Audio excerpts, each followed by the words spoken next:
Well, good evening, everybody. How are we all doing tonight? Good to see everybody in the chat already. So many friendly faces that we've seen at the Outdoor Adventure Show on the weekend. Just want to welcome everybody. This is edition number 20 of the CanoeHounds Outdoor Adventure Show. I hope this episode, and I better shut off my volume on my other computer here. There we go, so we don't get feedback. Sorry about that. Episode 20 here. I'm your host, Dennis, also known as CanoeHound. I hope everybody had a fantastic week, and I'm hoping that everybody had a chance to get outdoors or at least get out to the Toronto Outdoor Adventure Show. Like I say, there were so many people that we run into. It was a pretty awesome time there. CanoeHounds Outdoor Adventure Show is a weekly live stream show that brings you closer to the great outdoors. Show geared towards bringing you hot topics and interviews with YouTube creators and the outdoor personalities that you enjoy and watch. And of course, we're live here every Tuesday night at 7 p.m. Eastern Standard Time. And I hope you can mark that on your calendars and get yourself out here and watch the shows and enjoy a beverage with us throughout the night. We get to talk to a lot of great people, and it's always fun having a lot of people in the chat to enjoy the show. Let's see here. If you haven't already done so, you can follow my Facebook page at CanoeHounds Outdoor Adventure Show, and you'll be updated regularly as to upcoming guests and topics of shows that are going to be happening. And right now, if you have a chance, I ask that maybe you can try and get out there and share some of this out on your social media. Maybe, drop it on Facebook, Twitter, maybe even on your community tab if you have one there on Facebook, so that we can get a lot of people into the show, because we do have a great guest tonight. Somebody I was actually fortunate enough to meet this past weekend at the Toronto Outdoor Adventure Show. So that's awesome. As I said, at Toronto Outdoor Adventure Show, had the opportunity really on Saturday to check out a lot of new great products. I got an exclusive on my video there that if you check out there, something from Agawa Canyon, there's a few new things happening there. So check out the video and you'll see exactly what the boys at Agawa Canyon are doing with their Boreal saws. Checked out a bunch of presentations, including one from tonight's guest. Met a lot of outdoor personalities and fellow YouTubers and content creators. And then probably the best part of the whole thing was I actually had the opportunity to meet with many of you, many of my subscribers. It's always so nice to put a face to the name that I see over here in the chat. So thanks to those of you that actually come up and said hello. It was awesome to see everybody for sure. Just going to get into maybe a little bit of news. Oh, like I said, before I get into that, check out the highlight video I put from the show. If you didn't have the opportunity to get out to the show, at least you can get a bit of a feel for what was going on there. Some products, all kinds of great YouTubers, people that you most likely already follow, and you get to see them in their element at the show. So. As you know, I love show feedback. If you have the opportunity and you do watch any of my videos, please leave me comments. So many times we get a lot of people within watching the videos, but they're not leaving comments. And I really enjoy reading comments, and I especially enjoy replying to your comments. I'll always make an effort to try and keep up with all that right now while I can as a small YouTuber. I have that ability to do so. If things ever blew up for me, it'd be a little more difficult, but I really do enjoy responding to your messages and comments. So please do leave that. Let's see here. Also wanted to announce next week on the show, I'm going to Canoeicopia in March. It runs from the 13th to the 15th, and I'm fortunate enough to be going down there on the 14th and the 15th to take in the show. And I only thought it was fitting that I would talk to the organizers of Canoeicopia. So next week I have on, let's see here, what's his name? Mr. Darren Bush, and he's the owner of Rutabaga Paddling Sports and one of the main organizers of Canoeicopia. So it should be an interesting show. We're going to talk a lot about, the show's past, what we can expect for this year's show as far as guest presenters, sponsors, vendors, things of that sort. And then, of course, what's going to be expected in the future for Canoeicopia. So you'll want to tune in next week and check that show out for sure. And then just time right now to shout out a few of our friends in the chat. I'm just going to go through. I might not catch everybody, but I'm going to get a few names in here. We got Beastly Ironworks. That's my buddy Dave. Adventures with Josie. We got Susan Shepherd, Mama Bear's Backpack. Drop It Like It's Scott. How you doing, Scott? Good to see you tonight. We got, let's see here, Daniel Millot, who I seen at the Outdoor Adventure Show with Mama Bear's Backpack. Got some good pictures there too, Mama Bear. That one with all the YouTubers in the background. Pretty good. Good shot. Actually, if you check my video, you'll see yourself taking that photo. So check that out. We have, let's see, Brian over at Retired Outside. We got D's Outside Life. Of course, we have tonight's guest, Explore the Backcountry. And a number of others, Camper 69. Thanks for coming out, guys. I really appreciate it. Tonight's going to be a fun show.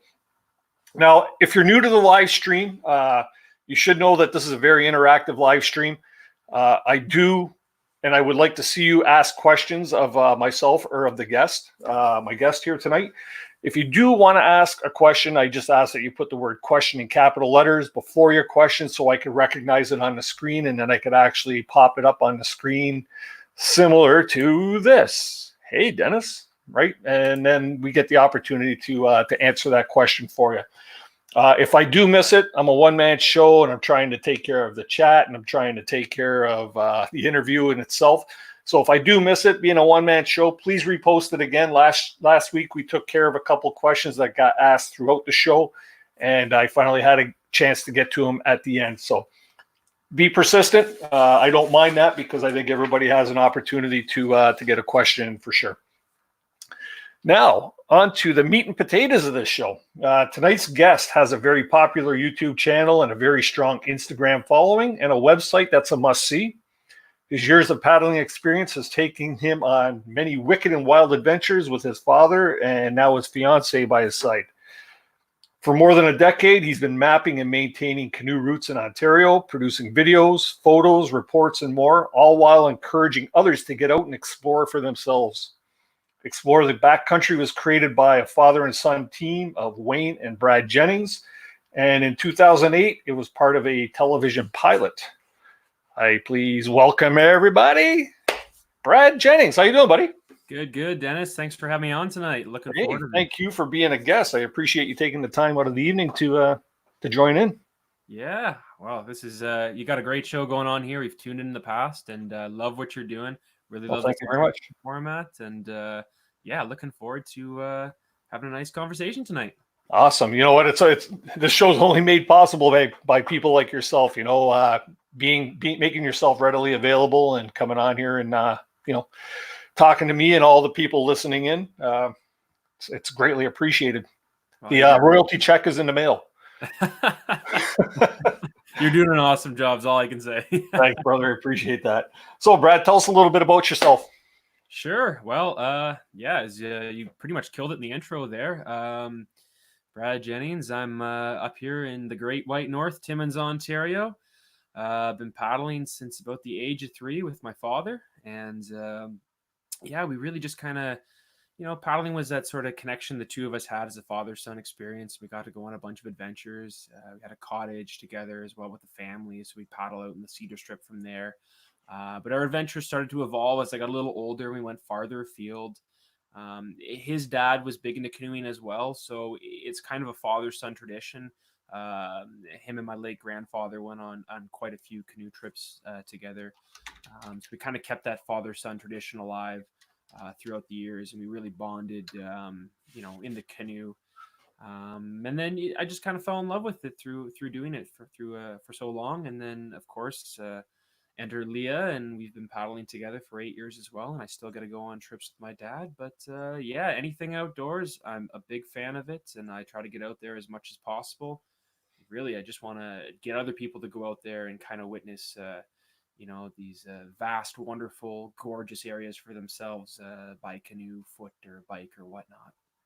Right. So you mentioned that like you've been doing this since you're 3 years old. That obviously you got a great bond with your father. Are you an only child, or you have siblings? No, I do have a sister, and yeah, she's been on a couple trips with us as well too over the years. Great. So, it's strong in the family, the paddling gene, you could say. Good stuff. Yeah. Geez, I wish I was brought up with that paddling gene too. Me, I had to take it up when I was like probably around 20 years old when I started. So, well, it's never too late to start. So, you know it.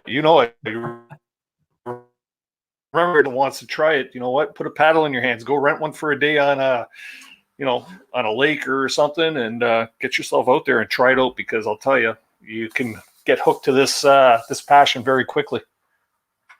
Yeah, that's all right. So how did you and your dad, like, how did it come about that you guys started Explore the Backcountry? What was the premise behind that? Yeah, like the concept of doing the TV show or what all that stuff as well. Yeah, Or like, obviously either you or your dad must have had the light bulb go off over your head. Hey, I got this great idea, right? that's I would say that's largely my father's idea. So my dad's actually a cameraman for CTV News and all the other renditions of that network in London, Ontario, for his working career. So, even as growing up as a kid, there was always a camera in my face. Mhm. Lots of home videos. We've got some old, really old grainy footage of us, paddling the canoe down little creeks and stuff. But Dad started filming with Super 8 film back in the 70s when he went on trips with his dad. And actually, as a kid too, he pull out the big blanket, and we put the little Super 8 reel on there and watch some of those old adventures. And then over the years, we would get new camera equipment and kind of upgrade our capacity there. And it was just fun little home videos to kind of capture some of the memories. So my dad did a really good job of sort of capturing our childhood on film in a sense. I guess just it kind of evolved. We go on these trips together. I think one of the big ones that was a father-son trip was about maybe I was about 15 years old, and or 14 years old, and we did a big trip in Killarney, and he brought one of his original, you know, tape cameras, and we filmed this whole adventure going through there. And half the footage didn't really turn out, but the idea started turning in our mind that yeah, maybe we could do something with this. So he kind of concocted the idea of maybe making a TV show. So we went out there, we contacted the outfitters, the park staff, we interviewed folks at both Killarney Outfitters and the park itself. Kind of did a couple of trips into the park trying to capture the diverse landscape from the La Cloche Mountains to the quartzite, or the quartzite ridges of the La Cloche Mountains, I should say, to the tranquil crystalline waters, and then out towards Georgian Bay. And we strung together this video from multiple trips, and then we submitted it to a network, and things were almost kicking off the ground before the recession hit, and the network kind of went under and pulled the plug on it. But that we had a lot of fun in the process because I got to be involved with the planning side of things. I got to be involved shooting some of the footage as well, and then doing some of the voiceovers and the graphics. And I had an interest in doing film, video, and communications as well too. So it kind of pulled upon those interests, and it was something that I could do together with my dad. That we just started to decide that wow, we really really enjoy doing this. So let's do it more. And even though this TV show didn't work out, well, what could we do? And this is kind of before YouTube was a thing. So, we popped up one of those original websites and started putting some photos and some blog stuff up there. And then once YouTube kind of came around, I think about 10 years ago was one of the first videos we kind of uploaded to that. And then just started putting those on our website, and it really snowballed from there, to be honest. Mm-hmm. And you know what?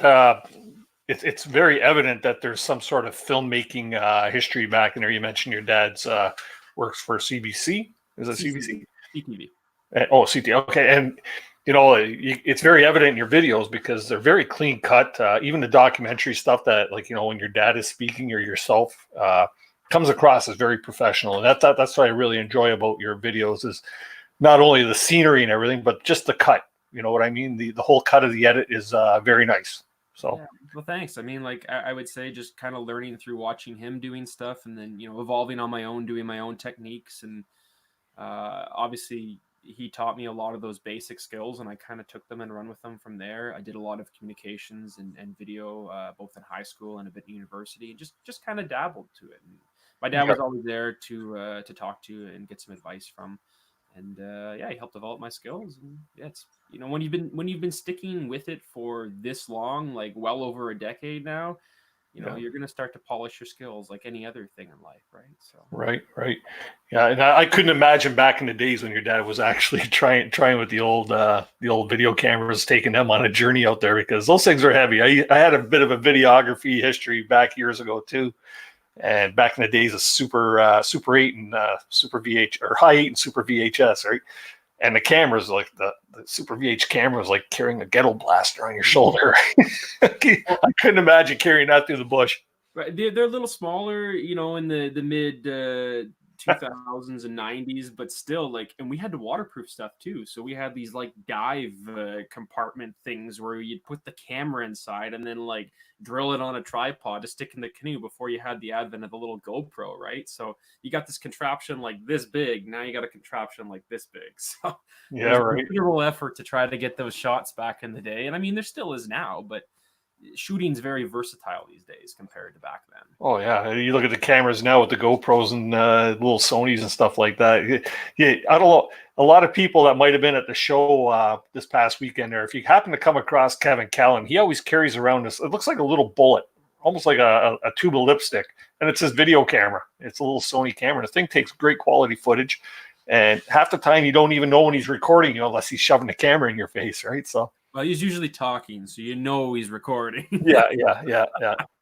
So let's see here. We got a question here from Ride Paddle Repeat. This is Darren. He met up with him at the show on the weekend. Brad, what would you recommend to help novice whitewater paddlers build their skills?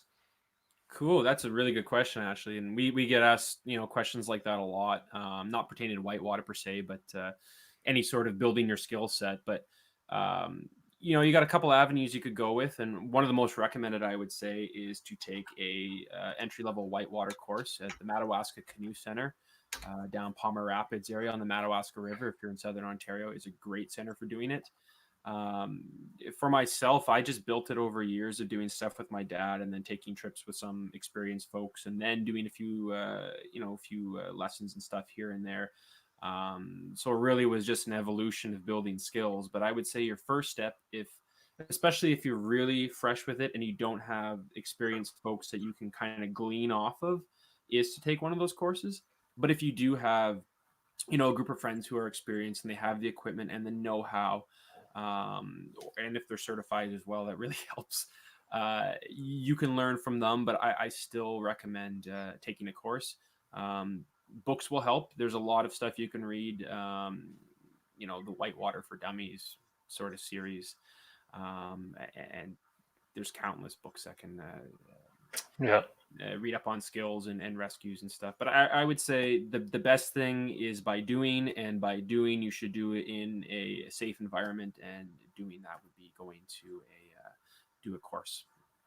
Yeah, safety is always the biggest concern, right? So to get the proper coaching is good. I would also add to that, maybe just start small.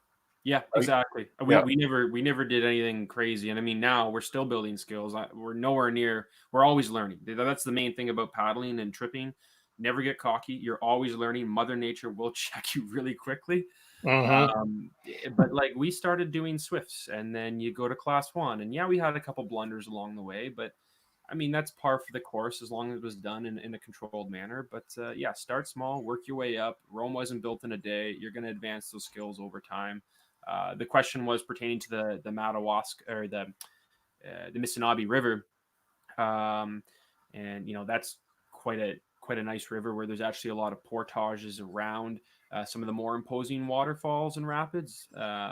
So in terms of ease of use, it's not nearly as difficult as some of those more northern rivers, but definitely brush up on your skills before you attempt a trip like that as well too, because it is a demanding wilderness trip. Right. And he was just asking what was the name of the place on the Madawaska to take the lessons? I believe that is the Madawaska Paddle Center, but if you, I could be wrong. I'm slipping on the name right now, but if you just, top into your favorite search engine, Madawaska Whitewater Canoe, I think it's Palmer Rapids is where they're based out of there, but there's a couple different courses. And there might even be courses on the Gull River as well too. ORCA, so Ontario Canoe and Kayak Association, actually posts a list of some of the certifications, and Whitewater is one of them. And then there's courses and instructors and a bunch of information. So if you go to the ORCA website, they can also backlink you to some of these spots where you can pick up lessons. Yeah, who is it? I believe it's Derek Spesh from Paddling Adventures Radio. He's recently taken some courses in whitewater canoeing, and I'm sure Darren, if you contacted Derek, Derek Spesh from Paddling Adventures Radio. He would also gladly share any information that he has on it because he said it was really a worthwhile course to take. Definitely. So, yeah. Okay. And now we got another question here from the other guy in the canoe. This is Mark. Mark was also at the canoe show on the weekend, or the Outdoor Adventure show. We hung out for a while there. It was good seeing you there, Mark. And he's asking you, and this is, I guess, can really go right into the presentation that you and Leah did at the show. Being in a relationship, is adventure enough? How do you guys deal with the ups and downs of paddling together? Yeah, and that's a really good question. I mean, some people call the canoe the divorce boat. And we've seen it in action a couple times too. I mean, it's not some of our friends, but other folks and couples out there too. It can really strain and test a relationship, as you pointed out. And some of that comes with experience. I mean, Leah and I had both been paddling on our own accords for a while. I had a lot more experience than Leah, but she was still experienced with the outdoor adventures. So the main thing coming into it is having the right mindset. I would say mentality is pretty much everything when it comes to surviving the ups and downs of that, because there's a lot of trying moments out there, and knowing that your partner is experiencing a similar pain or stressor as you are kind of goes, it kind of evens the playing a bit, and you kind of realize, okay, she's feeling bad, I'm feeling bad, we can just take a step back, tackle this together, and be a team. And I think our main goal in paddling together is just try to tackle every obstacle as a team, and not necessarily as a couple and be at each other's throats over things, but we have that relationship where I rely upon her and she relies upon me, and once you kind of level to the fact that you both have to equally rely upon each other to get yourself out of a jam, things go really well and smoothly. And we'll have highs and lows. There'll be times when Leah probably wants to kill me, and there'll be times when I probably want to kill Leah, but we just kind of simmer down and get in the canoe and just kind of talk things out. We're always complimenting each other, congratulating each other. If something goes on, if something goes, goes awry, we're always just trying to root out with each other and trying to elevate that mood constantly. And you'll find with your partner what works with each other. I really can't give you relationship advice because it's based on you and your own partner's dynamics. But once you kind of iron that out, you'll know how to approach it. Okay, it doesn't even have to be you and your life partner. It could be just like me and my buddy. We go out there, and it's like sometimes I'm like, "Damn, why didn't you do this?" Or he'll be, "Damn, why didn't you do that?" And by the end of the day, you're both laughing over a nice cold IPA, right, or a warm IPA. And that's it. I mean, if you caught the presentation too, some of the things we were talking about, we try to find those like little mood lifters, like we set mini goals, or we're looking forward to good food at the end of the day. Just little pick me ups along the way, so that you're not always down on yourself the entire time. Because if you kind of spiral into a realm of negativity, you're going to ruin the trip. And I mean, we're out there to have fun too, right? So. Yeah. So thanks to Mark there. He just made me cross off question number 5. Thank you very much. See, they're the questions that people want to know, right? Let's see here. So let's talk about some of your trips. I've been doing, obviously, leading up to this show, a lot of binge watching on Explore the Backcountry on YouTube and checking out some of these shows. And you really have how do you want to say, I guess, a flair for the out there adventures, like all these forgotten canoe routes, places I've never even heard of in Ontario, and I've been paddling for like 30 years now or plus, right? And these canoe routes that are just like rivers with these big stacks of waves, right? Yeah. Well, I mean, again, you started small and then you work your way up, and once the skills started to evolve, and we started dabbling in the lost routes. So Kevin Callan's Lost Canoe Route book, and I highly recommend anyone pick up a copy of it. Yes. It's fantastic for inspiration. That's what kind of got me into the idea of trying to do these routes that people don't travel, because I mean, when we're trying to escape, and this is just personal, speaking from my own personal preferences, when I'm trying to escape out there in the woods, I want to be farther away from crowds. I don't want to see a campfire down the lake. I want it to be completely silent. I'm looking for a real, true wilderness experience.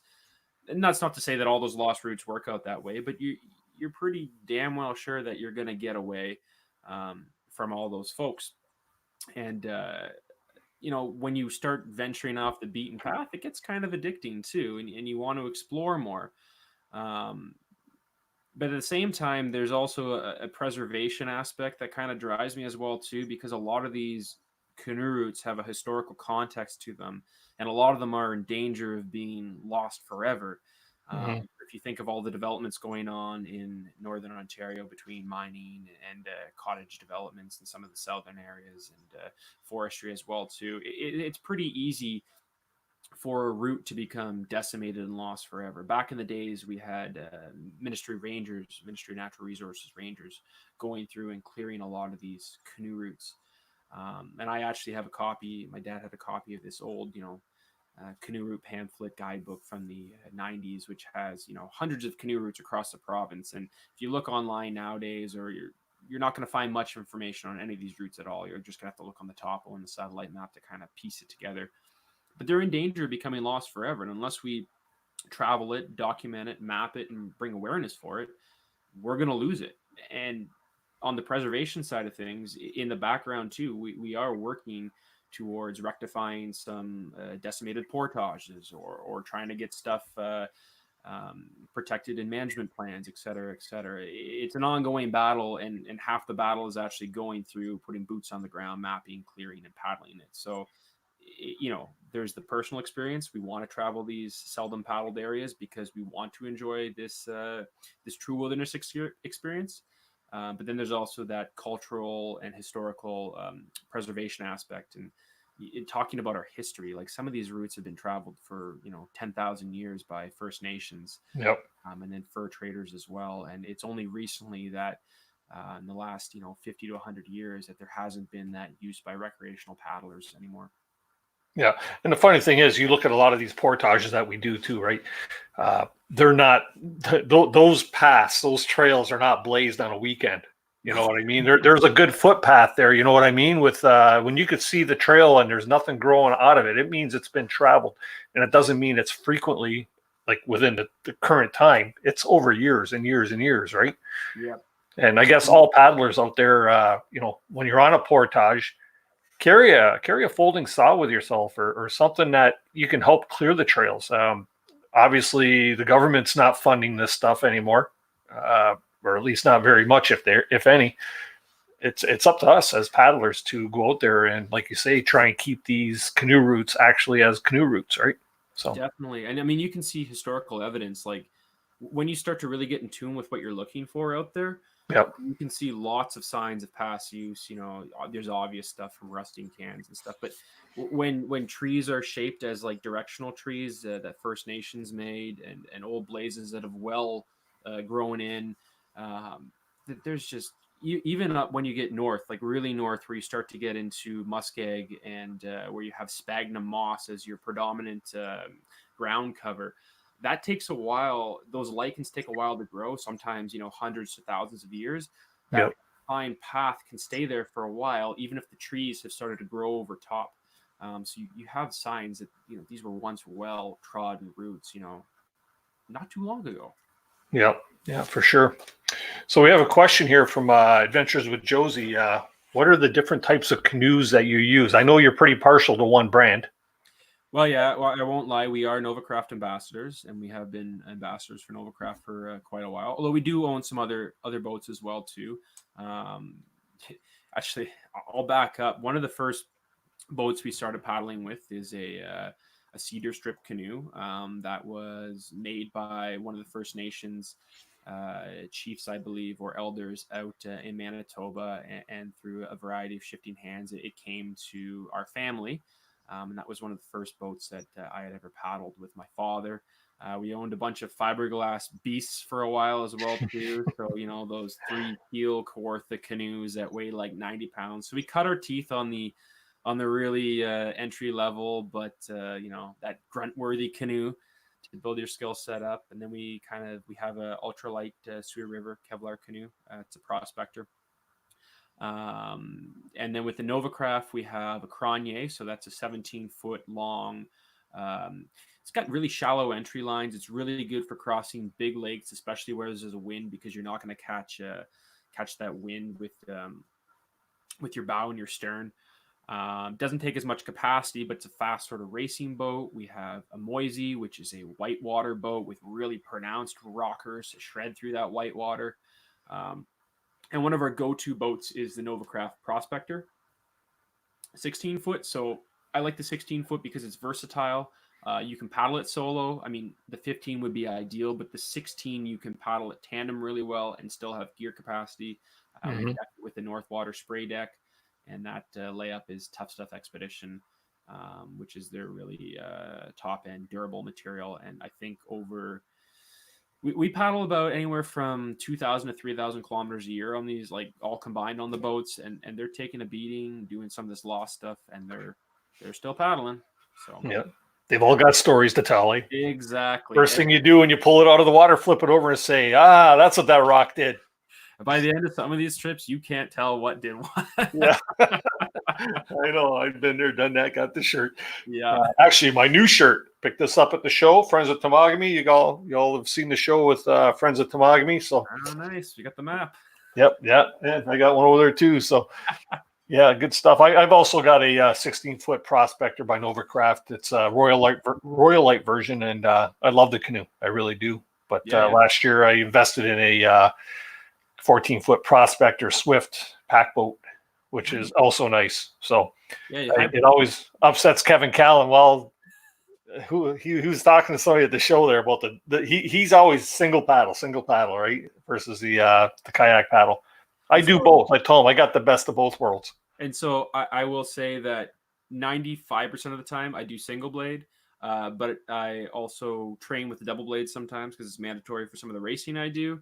But then also, if you're solo sometimes and you're hitting like a 30 to 40 kilometer headwind and it's a day that you could be windbound, that dual blade makes a lot of sense. But you don't have the same control that you do on, say, like a moving river or even a regular lake. It's a lot harder to steer a boat, a canoe, I should say, not necessarily a pack boat. I haven't paddled one, so I shouldn't speak to that. But it's harder to steer a canoe with a double blade, and the single blade is just far superior for any river, creek travel, or lake travel, unless you're getting into those, 5% of the time where it's like, we could be windbound today, or we could hammer at like 7 kilometers an hour sort of thing.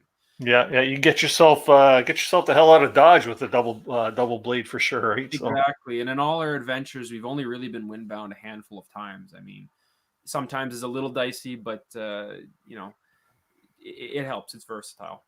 Yeah. So Tom T here is asking, Tom T, he knows the joke behind that one. Given that we're fast approaching ice out, is there anything you do to prepare for an early spring canoe trip? Myself, I dust out all the gear. I mean, we're avid winter campers as well too. I don't get out as much, maybe about 5-6 times in the winter compared to the summer. But I get all the stuff out, make sure no mice got into the dry suits. That happened to friends of ours, Jim and Tori, once, unfortunately. But yeah, we're big safety first people, and we go out there whitewater paddling a lot in the spring. So we have dry suits, make sure all our life jackets are up to snuff, all our attachments, knives, pulleys for doing Z drags, all that stuff's in check. Just make sure all the gear's there, and then we're good to go. Sometimes I'll actually do the hulls of the canoe. So the Novacrafts have gel coat. I do them in the fall, but if I was a little bit of a delinquent in the fall and the snow came early, because up in here in Timmins, we start getting snow early October. Yep. I can't always get to it. So as soon as that snow starts to melt and the temperature is like, 10 degrees, but there's still ice on the lake, it's a good time for me to go out in the backyard and gel coat the boat. So that's the major preparation I do. In terms of routes and stuff, I got a laundry list. Like, just if I'm on Google Maps, I'll escape to Google Maps for hours and just figure out routes from looking at squiggly lines. So yeah, choose anyone that's going to fit the timeline and then go. Yeah. So do you when you're looking at Google Maps, like you obviously you do a bit of mapping and stuff like that as well. Is it easier to plan a trip based on that, because you still don't know exactly where the portages are if you're going to plan something from scratch, right?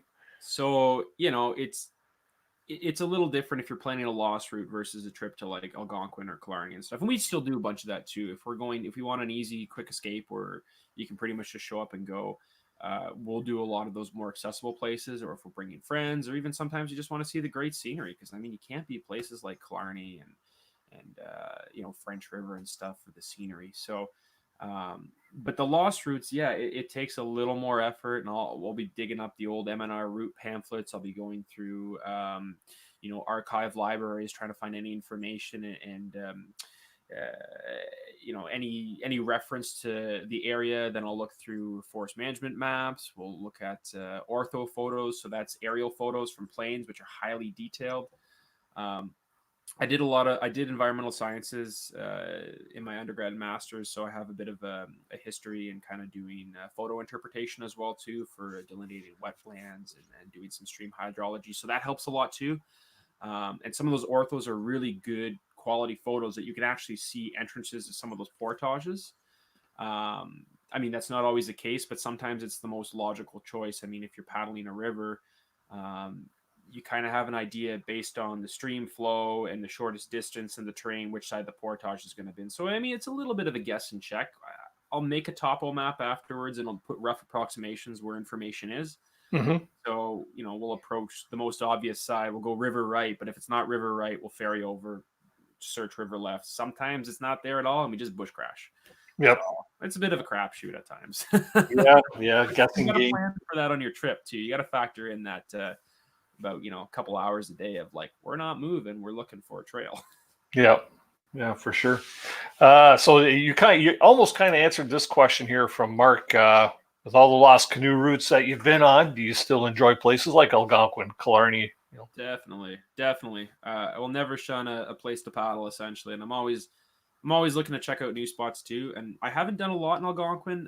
Probably only up to 1,000 kilometers of paddling in there, but there's thousands of kilometers of canoe routes in Algonquin. Pretty much done everything you can throw at us in Killarney, except for the odd and sod lake here. But I'll still return to Killarney. I mean, those ridges are just absolutely gorgeous. Mm-hmm. And we'll try different things in Killarney too. Like we've done the coast quite a few times, but this year we did the western coast back in May.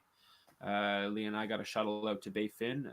Killarney Outfitters provides a boat shuttle where you put your boats on top and they tour you down Georgian Bay, drop you off wherever you want, and you paddle back to the village of Killarney.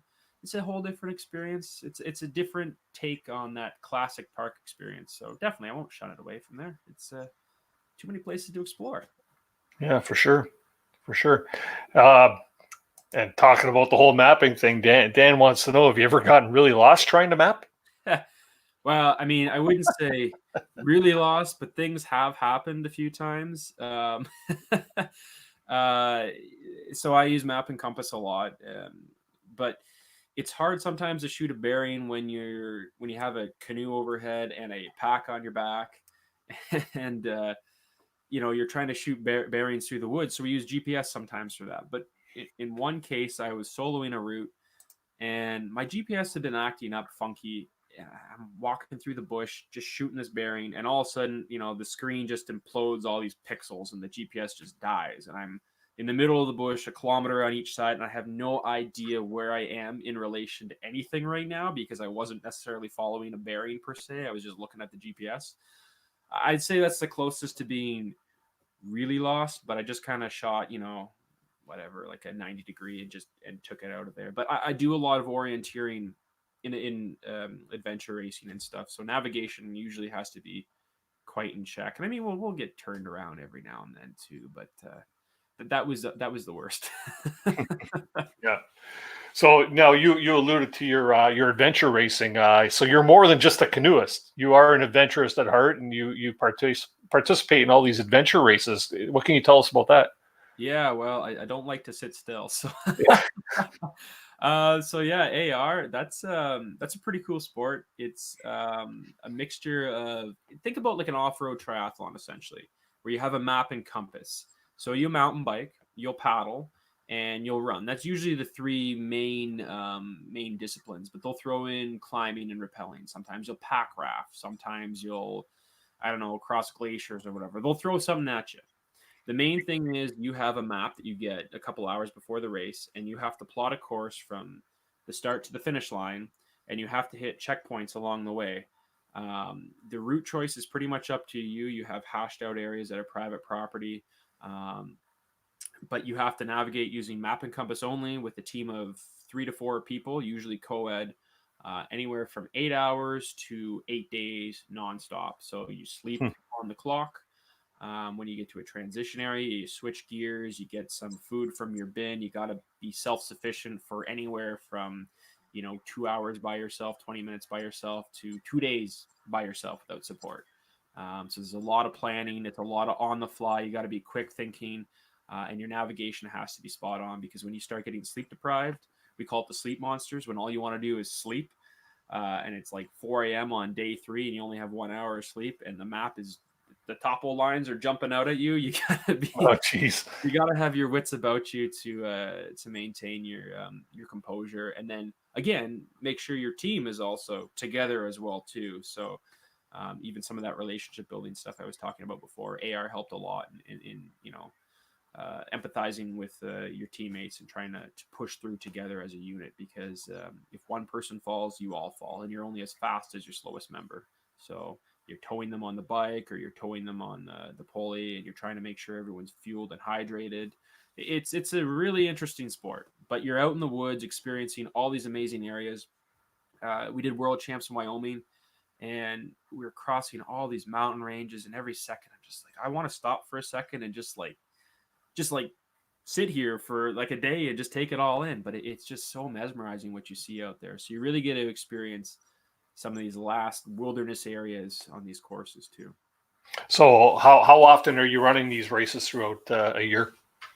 So I was running them a little more often about 2 years ago. Now I try to get in about a handful a year. I always try to do a longer one. So longer is above 24 to 30 hours. I want to get back to being more multi-day. I had knee surgery last year, so it really limited me on what I could do. And that was unfortunately from a bike crash I sustained the year before. The team from France knocked my back tire off a mountain, and I went knee first into a tree. So that didn't really help.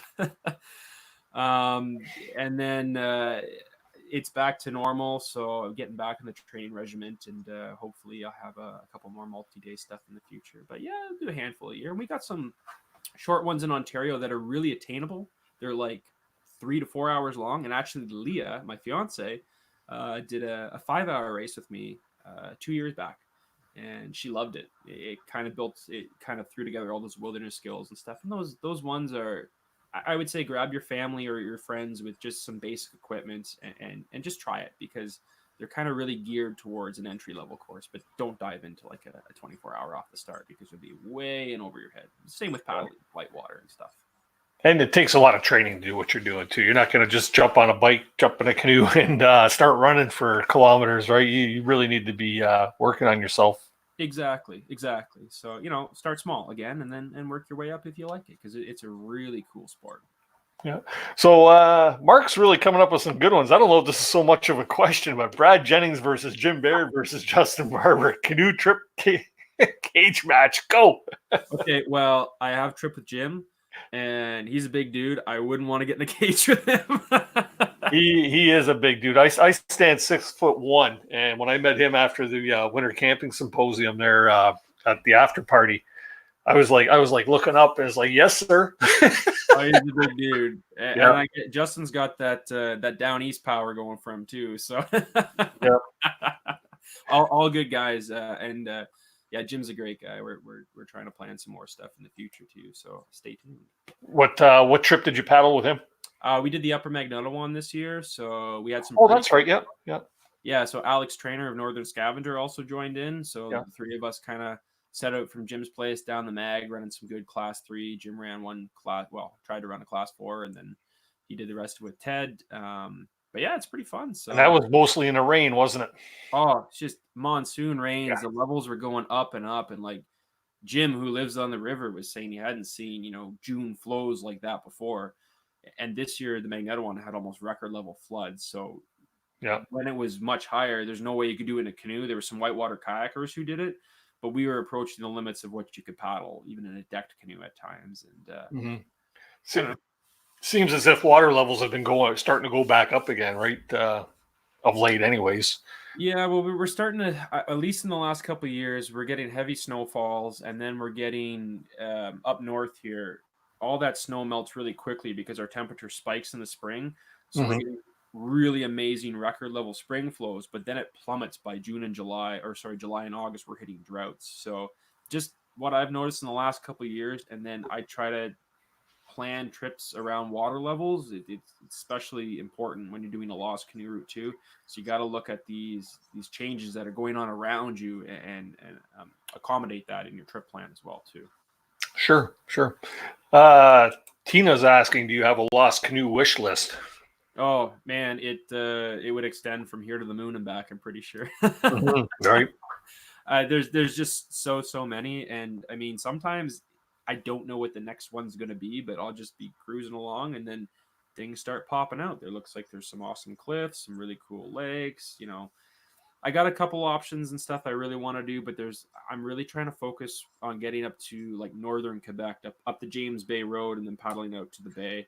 I wanted to do it last year, but flows when we were going were at incredible levels, and actually, um, a pair who paddled one of the other rivers near where we were going to paddle actually had to get helivaced out because the flow was just too crazy. So I'm glad we pulled the plug on that one, and we did a different trip instead. But Like you said earlier, depends what curveball Mother Nature's going to throw you, right? exactly, and you Yep. never know. So you gotta be flexible, and that's why having you know, a bucket list of other routes to do is really handy at times.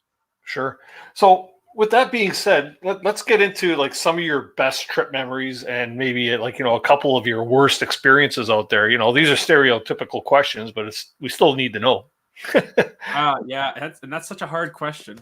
Okay, I will say one of the best trip memories, I guess, would be when I proposed to my fiance in Temagami there, and of course she said yes, and that was really sweet. It's really hard to top that, but there's a lot of stuff with my dad that kind of blends together too. Some of those trips we've done together where things started really funky. Like we did one in the West Spanish Forest where I came from my best friend's wedding, so I forgot my sleeping bag. I forgot an extra life jacket. I forgot the pump for my air mattress. Like all these things were going against us, and we're doing a kind of lost canoe route. But getting out there with my dad and experiencing this together in one of the most incredible spots that we had paddled in a while, and it's still one of my favorite routes, was just so magical. The fishing was good, the river was good to an extent. Our spot went off and almost got search and rescue deployed for us by accident. That was a first. Oops, In the that would cost. Yeah, we're just walking along and you're hearing this beep beep beep, and then there's a timer that's 5, 4, 3, and I got it at 2 when I hit cancel, and it just about sent the O-post to come out and grab us. And some of those memories of slogging with my dad are actually really good memories. It's that type 2 fun you look fondly back upon as well too, and sometimes trips all blend together, like paddling the Rio Grande or paddling Lake Superior. That in itself is just one incredible trip experience that it's hard to top any singular moment in that trip as the pinnacle of our paddling experience at this point in time. It's really hard. I mean, every trip has its ups and downs, but usually there's a lot more ups than there is downs. Yeah, yeah. But yeah, in terms of downs, I don't know. We've been shot at before. I've been shot at twice now. No, held up at gunpoint once, racing in the States, and then shot at once in like the Perry Sound region. A bunch of dude bros were heavy in the Bud Light there and just taking target practice, and one just whizzed right by our canoe. Like you could hear the bullet going, and I just like lost my shit, and they shot another one. Then they stopped. Well, Pardon the French, but that worked me up pretty hard, and like Leah and I were like, "Oh my god." well, I've pinned a canoe. Unfortunately, that was like that heartbreak and anxiety that no one wants to have. Flipping a canoe is nothing compared to pinning or wrapping your boat because you're watching all your stuff just go down. I mean, we got through it and stuff. The boat was fine. We paddled it out, but that's one of those moments where you're like, "Oh my god, what do we do now?" Well, you get the guys together, the girls, and then you set up a line and you try to get it out. So And bad injuries every now and then too. I fell up into an old skidder hole on a bushwhack portage up to my hip with a canoe on my head once, and just twisted and heard a pop, and I, strained my ankle, and we were stuck in the middle of the bush trying to get out of there, and Leah's trying to hobble gear through there as we're trying to route find and carry all this gear through this clear cut jumble of holes and muskeg and trees and stuff, and but that's where the teamwork comes in, and she really stepped up to kind of help me through that as well too. That's where you realize how tough your girl is, eh? Oh, she's tougher than they come. She'll belittle herself at times, but she is tougher than nails. Yeah. Yeah. She's a tiny girl, but yeah, man. She got some pipes there. And she'll move that portage barrel too. And she's adamant about bringing box wine on our trips. Doesn't matter the length. She wants to bring some wine. And it's, well, you know what? That's like 5 pounds. Just, I don't care. I'm carrying it. So all the power to you. Yep. We always say on our trips with the boys, if you want it, you carry it, but we all get to use it. Exactly. For sure. So with all that being said, then, if you had to redo any of your trips, whether for a good reason or for a bad, which one would you redo? What trip really stands out in your mind as that's a trip I want to do again? Yeah, man, that again is a hard question. I would say there's like a top 5 list of stuff that I really, really enjoyed and love to go back to do. We have time. Well, okay, let's put it this way. I would love to add on to some of those trips. So Leah and I did the Superior Coast. I would love to go back and do that trip, but I would love to add the portion from Thunder Bay to Marathon that we didn't do, and then that portion from Marathon to Wawa that we did, and then a couple other parts from Wawa down to Sault Ste. Marie that we've done over the years as well, and just do one giant, month-long unforgettable canoe trip down the coast. I think that would be one of the ones that would just stand out as just incredible. I mean, if you haven't been to Superior, it is like nothing else in Ontario. It looks like the foothills of BC. There's fjords, endless beaches. The lake itself is very much like an ocean. That really stood out to me as a place I'd love to go back. I'd love to do a larger section of the Rio Grande. So my dad and I did the Great Unknown from Santa Elena and Lajitas down to Big Bend Village. And then Leah and I, with another couple, David Lee, the passionate paddler, or the pursuit of passion now, I should say, paddled from Big Bend Village down to Dryden. But I'd love to do more of the upper portion. There's the Canyonlands, Big Bend Ranch State Park, and to combine that for another month of paddling too.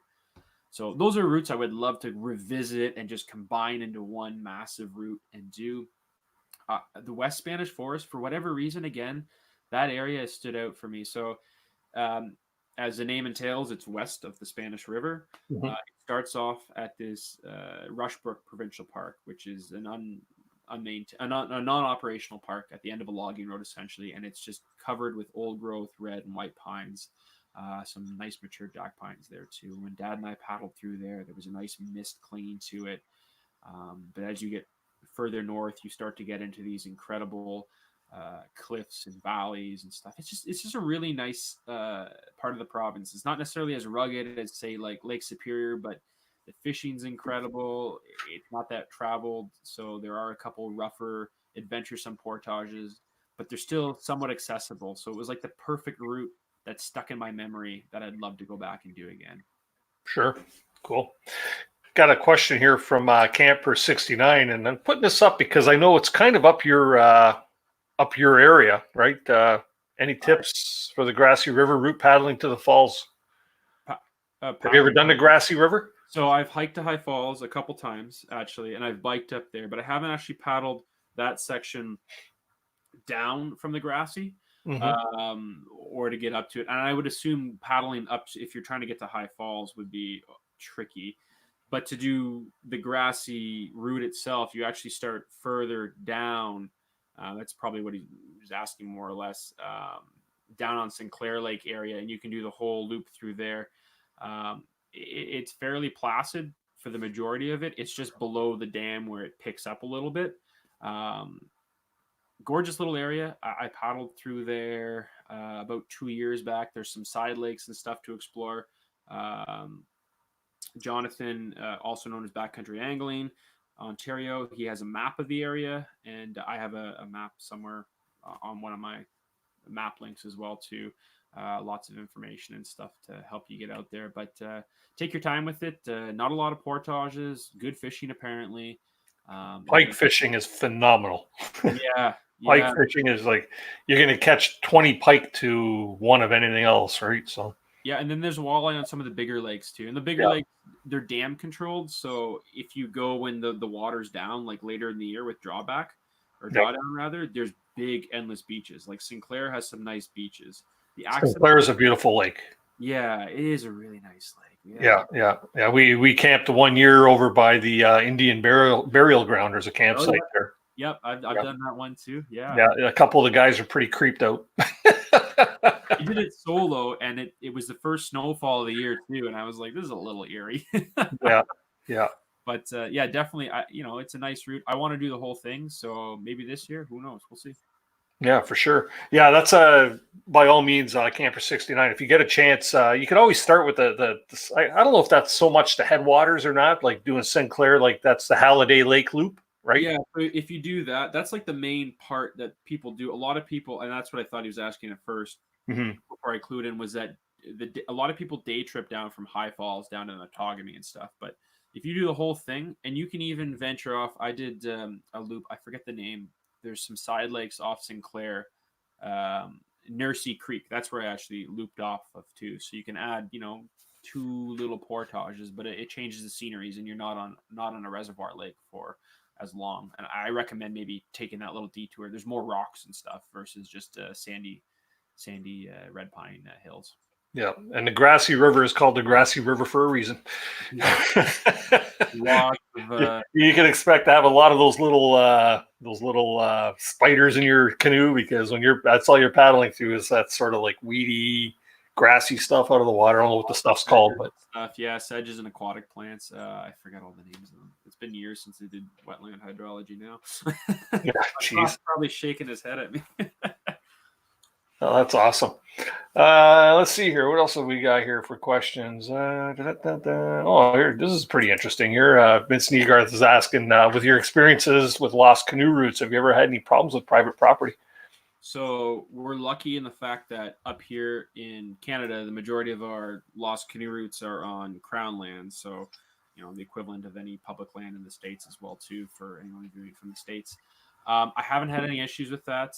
There are a couple times when there's been, some posted stuff, but generally we have rules and regulations in place that if there was a portage there before and it was used, that you have the right of passage through that in Canada. The only time I encountered a really wonky issue was when I was paddling near Elliott Lake and I was going through decommissioned uranium mines. And there's like the little radioactive fan symbols on the shoreline that says, danger, private, get out of here. And there's like gated gates.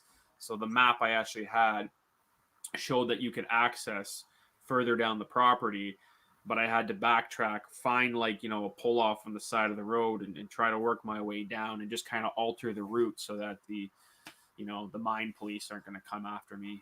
Mm-hmm. Not yeah, right. Yeah, because I know some paddlers. I think who was it? Kevin Callan, when he was doing the Minas Link, he run into that situation there where he come across where they had the portage, him and Andy, and the owner come out and said, "You can't come across here. This is private property." So right. So one of the first things I actually did before we did a lot of the lost canoe routes was we explored the Queen Elizabeth II Wildlands Provincial Park, and it's still a non-operational park. Kind of near Norland area, which is north of Peterborough by about 45 minutes, and then east of Aurelia sort of area. Anyways, nice big tract of wildland, and we went through, we mapped it, but we were mapping a lot of historical values, and this is before the park really got involved with management planning. So my dad and I were tracing these routes that probably hadn't been used in a while. In some cases, Jeff McCall, a local an avid paddler as well too, really experienced guy. He was like the only one who'd been paddling them in decades essentially. So it was Jeff and my dad and I. We got them on the map, but then of course you put the map up and then there were a few contentious portages on the Head River, and then coming out of Black Lake, especially where some of the landowners, the cottage associations who owned it, said, "Well, hey, this is private." But then we had historical evidence that these portages had been used for well before their land tenure, and now they're rolled into the management plan.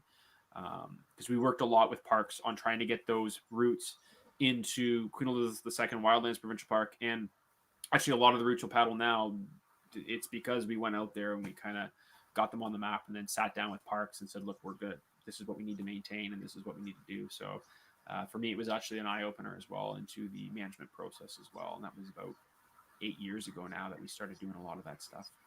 Yeah. It makes me wonder what people are thinking when, you buy a piece of property and there's a portage that's encroaching on the land that you purchased, but the fact that they don't want you to cross it. I could understand the whole security thing, and hey, you might come in here and steal my trolling motor, whatever. But the fact that most people are they're getting up on shore, throwing their packs on, throwing their canoe over their head, and off they go, never to be seen again, right? Yeah, it's the odd sour grape that ruins the whole batch of wine, if you may. It's Yep. Someone goes out there and they leave beer bottles or they leave fish hooks where their children are going to swim, sort of thing, and they just kind of ruin it for everyone. And then they paint all paddlers with a bad brush. And I'd like to think that 99.9% of paddlers are quite the respectful bunch of folk who aren't going to do stuff like that. Yeah. But then sometimes things happen. Like you might accidentally drop a granola bar wrapper or something like that, and over time, if more people do that, it just starts to pollute it. And a few people will say, well, hey, this is my land and you're kind of ruining it. And then they might take issue with that. Although some people are just jerks when it comes to that too. So, yeah, well, yeah, they're not all canoeists are responsible. Just take a look at some of the campsites that we happen upon that are full of garbage and trash, right? Beer bottles, wine bottles in the thunder boxes, the whole 9 yards. So it's, yeah, like you say, it's the sour grape, right? Yep, exactly. It's unfortunate, and we've seen some horrible stuff out there too. So yeah. And last question here before we get to my 8 o'clock giveaway. We'll touch on this one really quick because you and I were talking about it earlier as well in the green room, right? So yeah, that's one of the old Temagami district maps. I think that one's from 1992 or something like that. It's the old M&R issued canoe route map at Temagami, so it doesn't have nearly all the canoe routes that the Friends of Temagami map would have, but it has pretty much everything that the ministry recognized as canoe routes, and that's actually interesting to see some of this historical use. And these are some of these old documents that you would pick up in trying to plan a lost canoe route, stuff from the 50s and 60s, or old maps like that. Excuse me, if you get your hands on them. So it's a nice map to look at and kind of plan and get the ideas turning, because we like to go to Temagami a lot. It's about 3 hours south of me. I was just there 2 weekends ago camping out at Blueberry Lake with the guys. So yeah, nice little area. Perfect. Okay, so we're at the 8 o'clock hour. I'm going to do my swag giveaway, but I have sent out a link to a few people there. If you're in the chat and you want to join in with Brad and I, let's get a couple people up. If not, I'll open it up to a couple of our viewers in the chat there. But tonight I'm going to be giving away two Canoe Hound Adventure sticker packs. These are hot off the press. Instead of having like one or two, I've actually got a whole sheet of different stickers that you can stick wherever you like. So, and there's a couple on here, a couple of good hashtag ones you could actually put on Granny's forehead because it says, keep the adventures alive, right? So the way we're going to give it away tonight, I was going to do go back to my old form where I asked you to put the first two letters of our guest's name, and I didn't think it would be fitting that we had BJ on the screen 100 times without getting a community strike here on YouTube. So what I'm going to do is I'm going to say, put your cap locks on right now, and I've got two numbers selected on my board here, just like usual.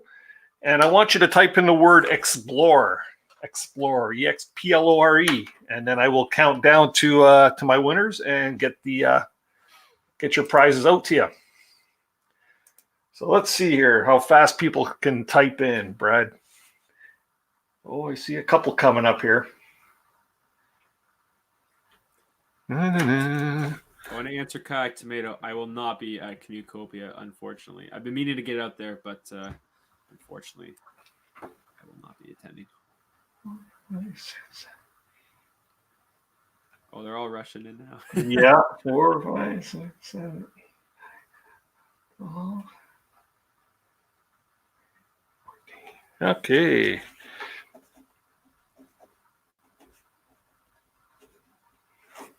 Alrighty. So according to my chat, my countdown, not everybody's chat's going to be the same way based on what do you call it? They're just timing, and I'm drawing a brain fart again because Canoe Hound has one every time. I got our winners selected. We got Susan Shepard and Kelly Camps. Hey. Are our winners. So what I'll get you to do, ladies, I will get you to please drop me an email with your full mailing address. And of course, your first and last name, because I have to have a name there too. And I will get your Canoe Hound Adventures sticker packs out in the mail within the next day or two. So yeah, that was cool. That was pretty painless, and we didn't have a whole bunch of BJs on the screen. So yeah. Anyway, so I'm not seeing anybody else in the green room right down there right now. I'm going to post the link here, and we'll get a couple of people up here on the chat. And let's see here. What can we get you talking about? Did you see any questions come on up there while we were doing that? There was a few, and then I think we all kind of explored ourselves to silliness here. Kayak Tomato. Oh, I know who that is. That's one of the boys from Kid Products. You familiar with Kid Products? They make a twig stove. Yeah. I think always talking about them. I'm a fan. My dad has it. Oh, my sister's watching. Hi, Celine. There we go. Ask her if she'd like to be on panel. So, what keeps you busy for the winter season here?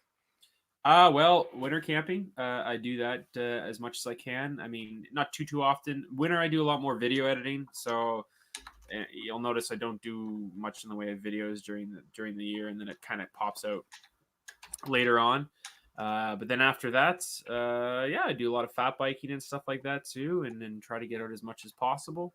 But yeah, trying to stay warm up here in Timmins because it gets down pretty cold. But this has been a pretty mild winter so far. So yeah. So what do you guys got for snow up there right now? It's actually been pretty mild. It's only been about -4, -5 the last little while. We had a couple days above 0, so I think we still have about maybe 3 foot as our base. But I mean, like I said, it starts snowing earlier in the year, so October to April generally there's a decent amount of snowfall up here. But it's been pretty mild. We hadn't had the -30, -40 stuff we normally get throughout most of January and February. But yeah, I'm in Timmins because of work, so. I'd probably want to get a little further south, Sudbury area. I'd still want to be close to the outdoors, and then my fiance is down there. But yeah. Now, your job, does that keep you behind a desk, or are you actually out there? Yeah, unfortunately, I'm behind a desk a lot. I get stuck out there and really can't get outside as much as possible. Really wish I could, but that's not the case. Awesome. Good question from Bill, actually. Northern Rivers, and no, I haven't done any of them. I've been trying to look to do stuff in northern Quebec, but we haven't had a chance to get up and explore some of those stuff in the Northwest Territories, Yukon, and all that stuff as well. But it's on the list of things to do. I've been chatting with a few folks. There's quite a few awesome rivers I'd love to do. Watched Jim Baird's video on the Mountain River, for example. Highly recommend everyone checks out Jim's channel. Yes, for sure. Too. It's just a fantastic river to paddle. Yeah, I'm hoping to get Jim on the show here one day. We've been talking a bunch about having him on the show. He has the issue with being so remote that it's hard to get a good internet signal for him, right? Yeah, I can recall this because we actually tried to share videos after a trip once, and Jim basically had a hard time. We had to basically mail SD cards and stuff to try to get stuff out there. So he's doing a good job not having a lot of internet connection out there as well too. Yeah, for sure. We got a few more questions coming up, but we do have a couple of people that are popping in here. One of which is a regular on the show. You may have seen him on here before, Brad. This is my good friend. Brad. How's it going? It's going good. Going good. It's good to see you. Boy, it's been a good interview tonight. Oh, thanks. Dennis, Very good. Killing it. And then we've got Mark here, the other guy in the canoe. How you doing, Mark? How's it going, Dennis? Mark? Good, man. Good. Seeing you at the show on the weekend for sure. Nice to meet up with you and hook up. And and then we run into you at the after party again, too. That's true, eh? We just happen to be there, so. Yeah. So Mark is from Quebec. He lives in Montreal area, right? Yeah. North Montreal. Cool. And he comes to Ontario because we got all the good places to paddle, right? Honestly, you have the nicest places to paddle. Like, literally, it's insane. There's so many choices. There's a lot of good stuff in Quebec. It's been on our list to get out there more often too. So don't shortchange your own backyard. Well, honestly, it's not. It doesn't even have a question of it. Like, I love the places here. Like, they're beautiful. It's just the price it costs to camp here and to go backcountry camping here. It's insane. It's off the hook. That's through like CPAC and the ZEX then. Yeah. CPAC is like I said, I've been buying Ontario Fishing Pass for the last 4 or 5 years. I don't even bother getting it on in Quebec anymore because if you go backcountry camping here, you have a permit, but you also have to pay per day to fish in the parks. So per day. And you have to specify the species you're fishing for. Is that right? Yeah. I recall that because I paddled the Bonaventure last or 2 years ago or whatever. Maybe it was last year. And then it was last year. But it was like $150 for an out of province permit for like 2 days, and I was like, that's just ridiculous for fishing. But honestly, that's probably only about $5 more than it cost me, and I live here. Jeez. Wow. Oh, ouch. Yeah, it's bad. It's bad. Oh, Mama Bear's backpack was asking how do you get invited to the after party? I don't know. I didn't get invited, really.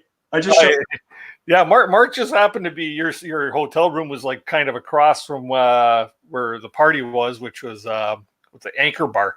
Yeah. It wasn't really worth going, in my opinion. The place where we didn't have a good experience there, except for all the people, of course, but the food, and the service, like 50 folks at once. Yeah. We kind of bombarded them, that's for sure. But and typical Toronto prices, right? So Did you get the suicide wings though? Pardon me? Did you get the suicide wings?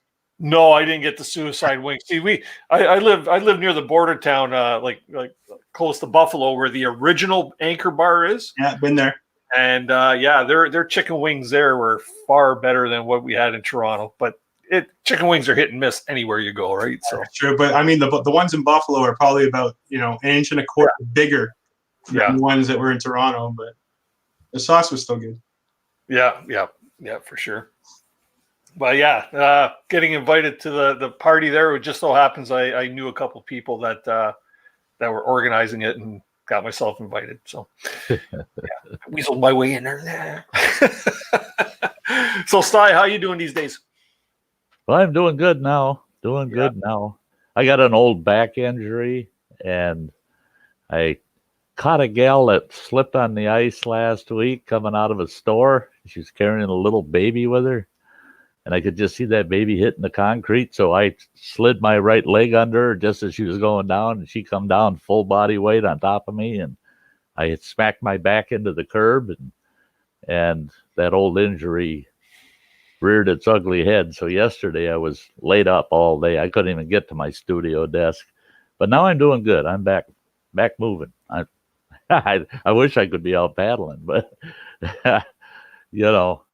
winter's always tough on it. Yeah, wait till you guys get my age. I tell you, all you hope for is spring. I mean, the 1st of November, you start hoping for spring. I mean, ice out, please. Yeah. It's always.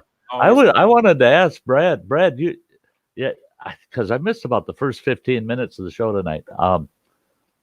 You ever do any extensive paddling in Quetico? I haven't. Or Boundary Waters? I haven't been to Quetico Boundary Waters yet. We've done a lot in the northwest, like Wabakami, St. Raphael area and stuff, but haven't gone down to that southern area of Quetico. Been on the list. It looks like a lot of awesome routes down there. Quetico seems to be on everybody's list. Yeah. Whether you're going to make it or not, but it's on the list. Yeah. Well, I mean, we got hopefully lots of years of paddling to get there at this point in time. yeah. It's on my bucket list. I'll make it up there one day, I hope. Before I can, right? Growing up, we my family tells me, yeah, you were paddling boundary waters before there was water in boundary waters. I said, yeah, almost.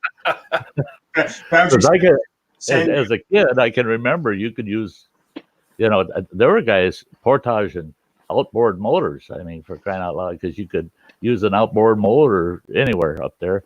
And then once it was designated boundary waters, they shut it down. No more powered motors at all in there. You can't even take a little electric trolling motor in there, which is good. I love it.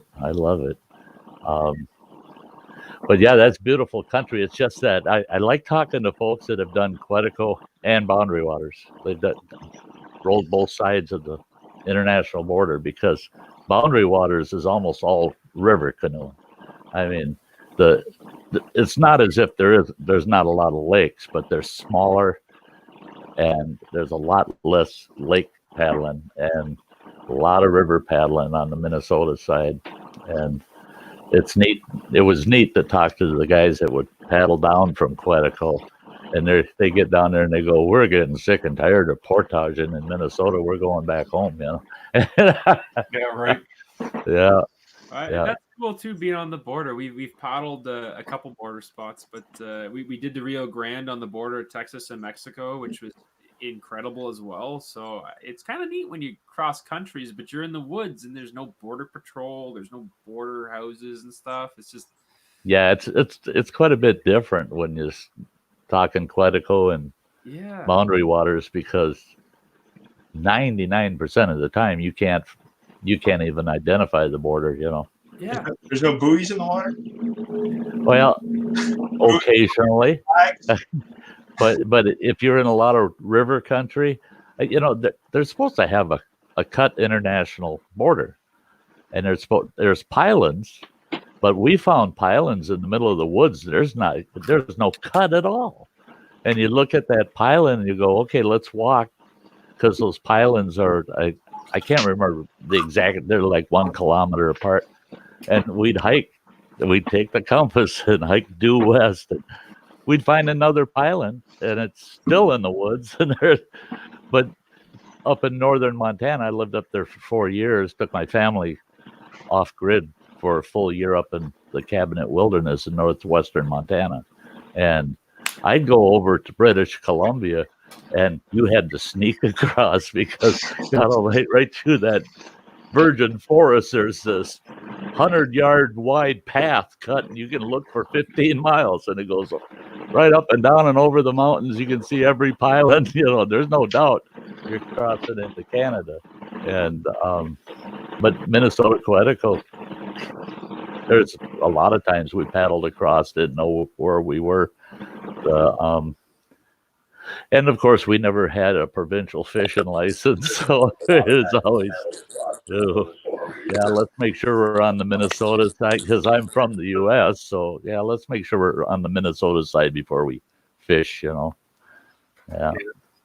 but that's beautiful country.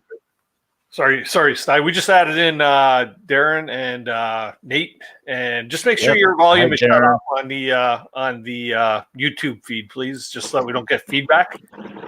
I think I did it right this time. All right.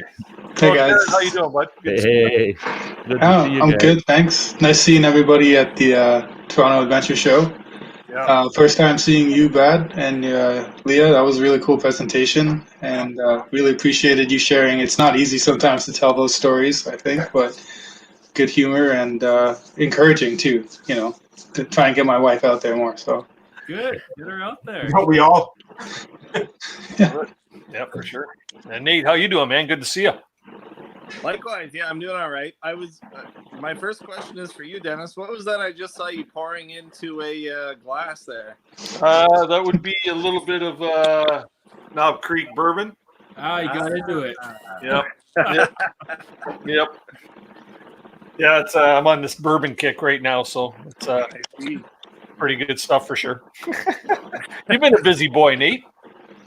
Yeah, it's been we've been making the most of the snow levels around here as much as we can, as I'm sure Brad is up there. It's been a bit of a low snow year, and we've had some thaws and some freezes and some snow, and then the pattern repeats itself, and we're just making the most of it. Yep, that's all right. So you've been you got out a little bit of winter camping with Martin, did you not? I did, yeah. That was fantastic. Martin is one of the most interesting people I've ever met, and I'll go winter camping with that guy anytime. Yeah, I'm hoping to take him up on his offer sometime soon too. If not this year, next year for sure. You should. You absolutely should. Yeah. I was at the Outdoor Adventure Show on Friday, so I missed all the excitement of Saturday, which is unfortunate because there was a number of presentations, including Brad's, that I wish I had been able to see, but unfortunately work called me back north a bit. So, yeah. But I did watch your recap. I just started watching your recap video, Dennis, and it's really good. So I'm looking forward to finish watching that, and hopefully I can make the Saturday next year. Yeah, you'll catch a couple minutes of Brad's presentation on there if you watch it. So unfortunately, when I go to these events, I don't record entire presentations just because I don't have it's my place to, right? I wouldn't want to try and gain all kinds of view time based on what Brad has put together or what Camper Christine has put together, or anything like that. So I just get little snippets here and there, right? And just to show who I got to see and hang out with and stuff like that. So it's so easy to not take in all the presentations because there's just so much going on at once, and there's all the gear vendors and everything else going on. And it's just, we spent 2 hours trying to get up one aisle essentially. That's how easy that show gets.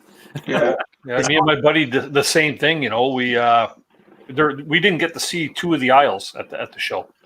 And it really made me want to put on another hat, rubber nose, and the glasses or something, and go again so I can actually check out some of the show, right? Because also the overlap of the different presentations. Yeah. I went to see Kevin Callan, but I really wanted to see Sean Rowley at the same time. And it's we're there for one day, and you can't be in two places at once, right? Yeah. So you got to kind of, weigh the thing and say, okay, well, I'm going to go to this one. So, Even running from back-to-back ones, we just got out of Northern Scavenger, we're running to see Brad, and it's just getting there just in time when they started. So we were lucky. We saw the Scavengers, and we ran. Yeah, exactly. I saw the crowd, and I just started running too. I'm like, oh, I got to get this. And it was such a busy show on Saturday. There were so many people. I went on Saturday last year as well, and I don't think there was, maybe 2/3 of the people. Right, it was busy on Saturday. Yeah, Saturday was very busy. Like you said, Dennis, you couldn't even work your way down some of the aisles. Yeah, there was a couple of displays that I really wanted to check out. The one, what's that? Boreal Ventures. They always got some pretty good prices on product, and I could only get to the one end. I didn't even see some of the stuff I wanted to. I just grabbed some 550 paracord and 770 paracord, and I was on my way. Right, so nice. Yeah. Well, I actually ended up scoring a sweet zebra pot from those guys, but it's for the show to be that busy on Saturday, and for everyone to be kind of how do I even get around here? I mean, for a show like that, that's a really good problem to have. And it's exciting to kind of see that kind of interest and volume, and that many people actually just super stoked to be there and to, be a part of it. Yeah, for sure. Yeah, it's definitely honestly, the thing I loved most about being there was the fact that I was surrounded by people that have the same mentality as me.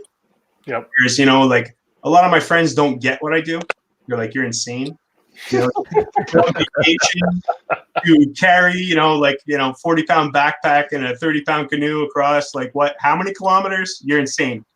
But to be around people that enjoy the same thing, even if I didn't talk to them, I knew it was there, right? So it was nice. No, you know what insane is? Mike Ranta carrying a canoe for 860 kilometers over 32 days or something, right? That's a portage. He says, don't talk to me about the 2 kilometer, 3 kilometer portage. It's falling on deaf ears. So I had a quick question for Brad, and I thought I had watched a video where he did this, but I wasn't quite sure. Have you done a loop or route around the Serpent River? Yeah, that's the uranium one I was talking about. Okay, cool. Yeah, right. Quirk Whiskey area. Super nice area. Got a question about it, or? No, I was just curious because my partner has a family camp on Lake Matinenda, which is part of that route. So I've always been curious about canoe routes around that area.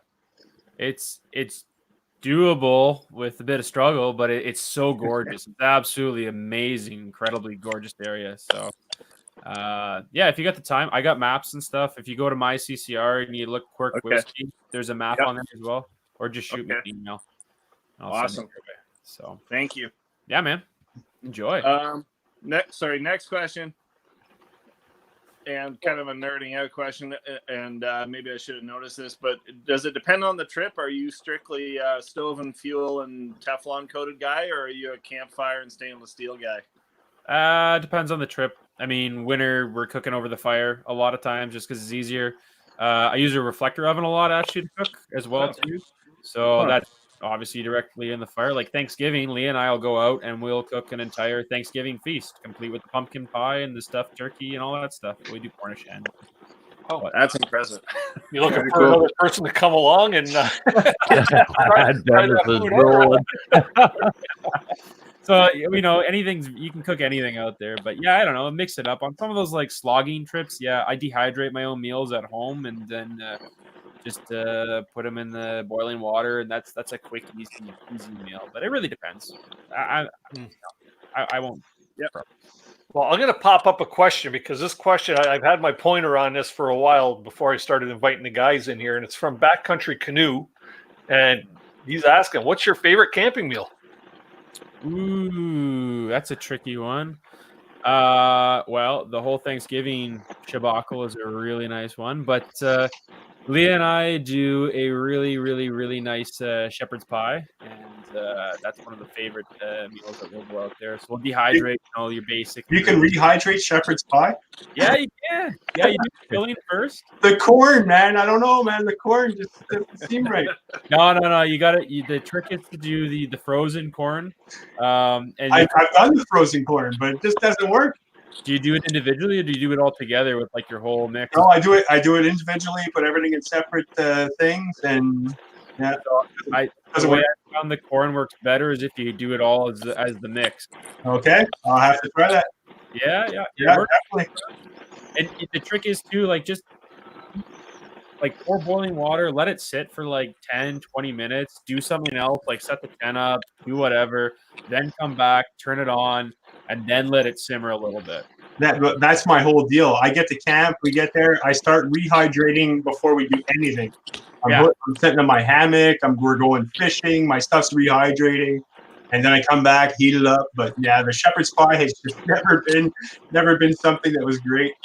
Oh, Brad, I found the same thing. If I dehydrate a mix, everything's dehydrating at the same rate, so it rehydrates at the same rate. Yeah. Where if I do it individually, some things seem to just won't rehydrate along with the other things. It's just like corn style. It's the corn. Yeah. If you dehydrate the corn with your other mix, with everything else, it's dehydrating completely at the same rate. So it will rehydrate basically at the same rate as it dehydrated. So your corn might be a little dehydrated because your other things are dehydrating faster. Nice. But reconstitute quicker. And I mean, nothing to the other point. Nothing beats that first night meal when you're like with a fresh, steak or something. Or nothing also beats fish tacos. I did that with I do that a lot. But up in St. Raphael this year, my dad and I were just slamming walleye. Like you put a rennet of all things in for 5 minutes, and you got a 3-pound walleye. A bit of we'll dehydrate queso, salsa. And then put some refried beans, cheese, shredded cabbage, and a fresh lime on a corn tortilla with some walleye. Oh, fantastic! You're killing me. See, I was going to say, we'll get him to mail me that recipe. Put in the description below. Yeah, I was going to say my favorite camp meal is having a shore meal of fresh walleye. That's my favorite. Right out of the lake into that big old frying pan and. I guess you can categorize it like dehydrated and fresh and then fish. And so there's winners in all category. to me, and there's nothing wrong with combining. Yeah, there's nothing wrong with combining. Nothing wrong with that steak dinner, the ceremonial steak dinner on a trip. Oh, that too. You know what I mean? Nice thick New York strip or a rib steak or something, and Oh, and the only thing that makes that better is if you catch some of them walleye and you add them in there too. So yeah, the surf and turf is awesome. Yeah. Can I ask a question to Brad? Sure. You mentioned the time that you got injured there. What do you recommend? Like after an injury like that, how do you rehab that, and how do you safely kind of make your exit? Especially if you're so remote. It depends upon the injury. I mean, so we carry obviously a fully stacked medical kit. We have we'll have a satellite communicator with us just in case we get in a really big bind. But I mean, thankfully, I haven't been in a situation where like my life is on the line. But if you got like the sprained ankle or lacerations, burns and stuff, you treat it in the field. You need to revise your trip plan. You revise your trip plan. We had two-way text on the satellite.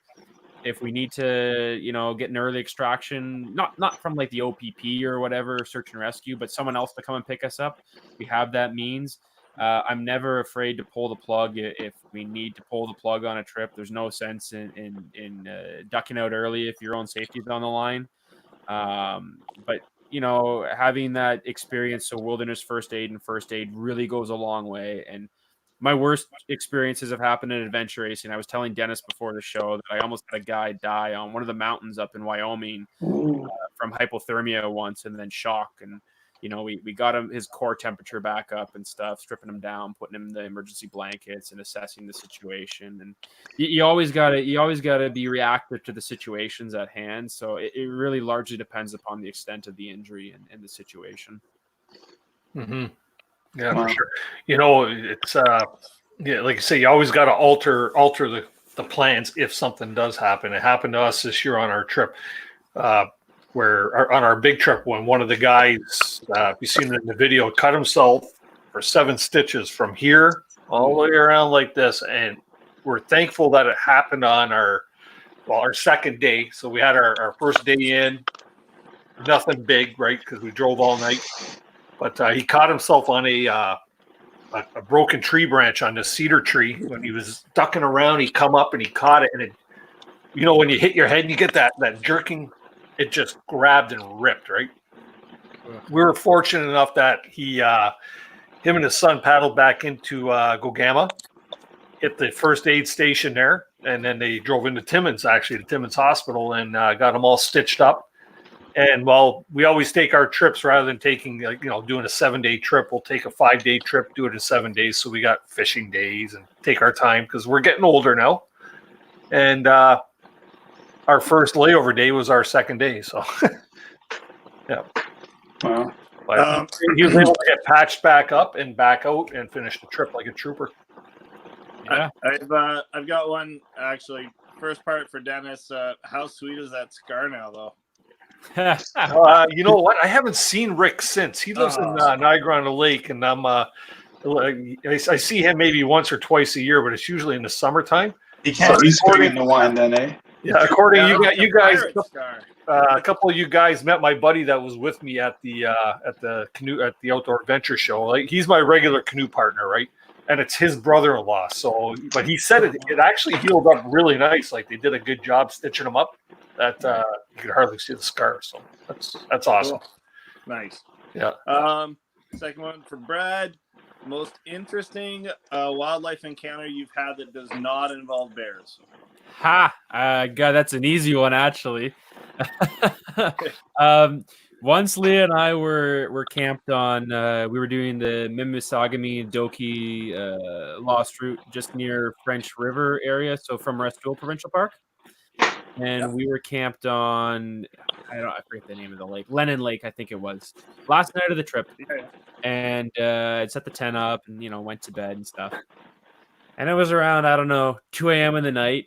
And, like, Leah's freaking out. She's like, Brad, get up. Like, what's that noise? What's that noise? I'm like, I don't know. And I see, like, the tent wall, like, just poking in like this. And I just hear, like, this snuffing. And you can see the tent just, like, going in, right? I'm just kind of, like, in a stupor. And I'm like, what? I'm just yelling. I'm like, hey, get out of here. We're here. Get out of here. And I kind of shake the tent. And you just hear this, like, thing take off. Like a bat out of hell, and you hear all these like hoofs and all this dirt flying, and the tent flies, shakes a bit. And it was a moose. It was a moose checking out our tent. And like I woke up in the morning and I looked at the ground. I'm like, oh, there's like a slightly well-worn path between the lake and a marsh. I'm like, we really set the tent up on his path. And he's like, what is this giant lime green dome on my trail? Yeah. So that was probably one of the most interesting ones that wasn't a bear. Wow. That's a good one. Back to the first aid stuff there. Kelly Camps wanted to know, Brad, have you taken first aid courses? Yeah, I've taken quite a few over the years. Did a bunch of life-saving stuff. I was as a kid as well too. I want to do a little more search and rescue upper east stuff. It's been on an interest for me to do more of that, but we'll see.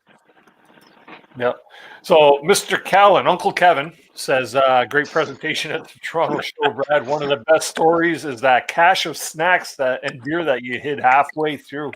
Oh, yeah. For those that weren't at the presentation, tell everybody about this little cache of snacks. So that really worked out really nicely because Leah and I were paddling the Shoals Provincial Park. It's a non-operational park between Chapleau and Wawa. And the way the route kind of works is you could do, a circular loop, but it crosses the main highway midway through the loop route. So, before the adventure, I filled up a dry sack full of ice and put a bunch of beer and goodies in there. And then I kind of hid it in the woods, under some leaves and logs so no one else would find it if they came down from the highway. So like day 3 or 4 of our trip, we come back around and I'm just going to the bathroom, Leah. I walk up into the woods and, we pull the canoe off to the side. I come back with this like green bag and I just throw it at Leah and said, here, check this out. And she's freaking out because she watches all these murder shows. So she thinks it's full of body parts or something like that. It says Jennings in marker on the side. She doesn't even read it. But there you go. There's ice cold beer inside. And it was just like fantastic. Now we have beer for that night on the rest of our trip and it's ice cold. So, but when you were talking about that in your presentation, there was a fellow beside me, and he looks at me. He goes, "What if a bear got it?" Well, that's one drunk happy bear then. So. Leah wasn't the wiser. I just would have gone to the bathroom, and I wouldn't have told her about it, so she wouldn't have been disappointed. Yeah, geez. Nate, I see you in the basement. I got one other guy in the basement here, or I'm going to put up here with us just for a minute for a quick question or two. So stick around, Nate. I see you there. Don't go away. Ethan, how you doing? I'm good. How are you guys? Living the dream. Good. Living the dream. Oh, very nice. Yes, Looks sir. like a good time at that Toronto show. It was a fun show. What do we got here? We got 4 out of the 6 of us on panel right now, and with Nate there, that's there was a really good showing this year. There were a lot of YouTubers there. I saw that. Yeah, I felt like I could have been there. I felt out of place. Yeah. There were quite a few. Like there were a few people that I didn't even expect to see. Like I was really shocked to see Karina and Ryan there from Alexis Outdoors. Yeah. The guys from the Muskoka brothers, they were there hanging around and stuff. And yeah, there was a good showing of YouTubers there for sure. Yeah, Right. And a lot more on Sunday too that I missed. So It's yeah. evolved over the years, and I think you're getting more YouTubers because more people are getting inspired to go out there, and by nature they're filming their adventures and stuff to get more people inspired. Then it just snowballs after that. Oh, the Outdoor Show 2050, everyone's going to be a YouTuber, maybe. yeah. But I mean, honestly, I think what it is like personally why I do the YouTube thing is because me and my buddy got into doing the trips about 5-6 years ago, and then we're looking all winter long for well, what do we do next? What are people doing? And then we were doing it, and it's like, you know what? Maybe other people are looking for this. Over the winter, that's like what are other people doing, and where are they going, and so. For me personally, it's a question of doing it because I might be giving somebody else to watch over the winter. Yeah. So there's a lot. I'm going to subscribe to your channel right after this. It's funny because one day my grandkids are going to say, "Hey, look what my grandpa used to do, and he used a video camera."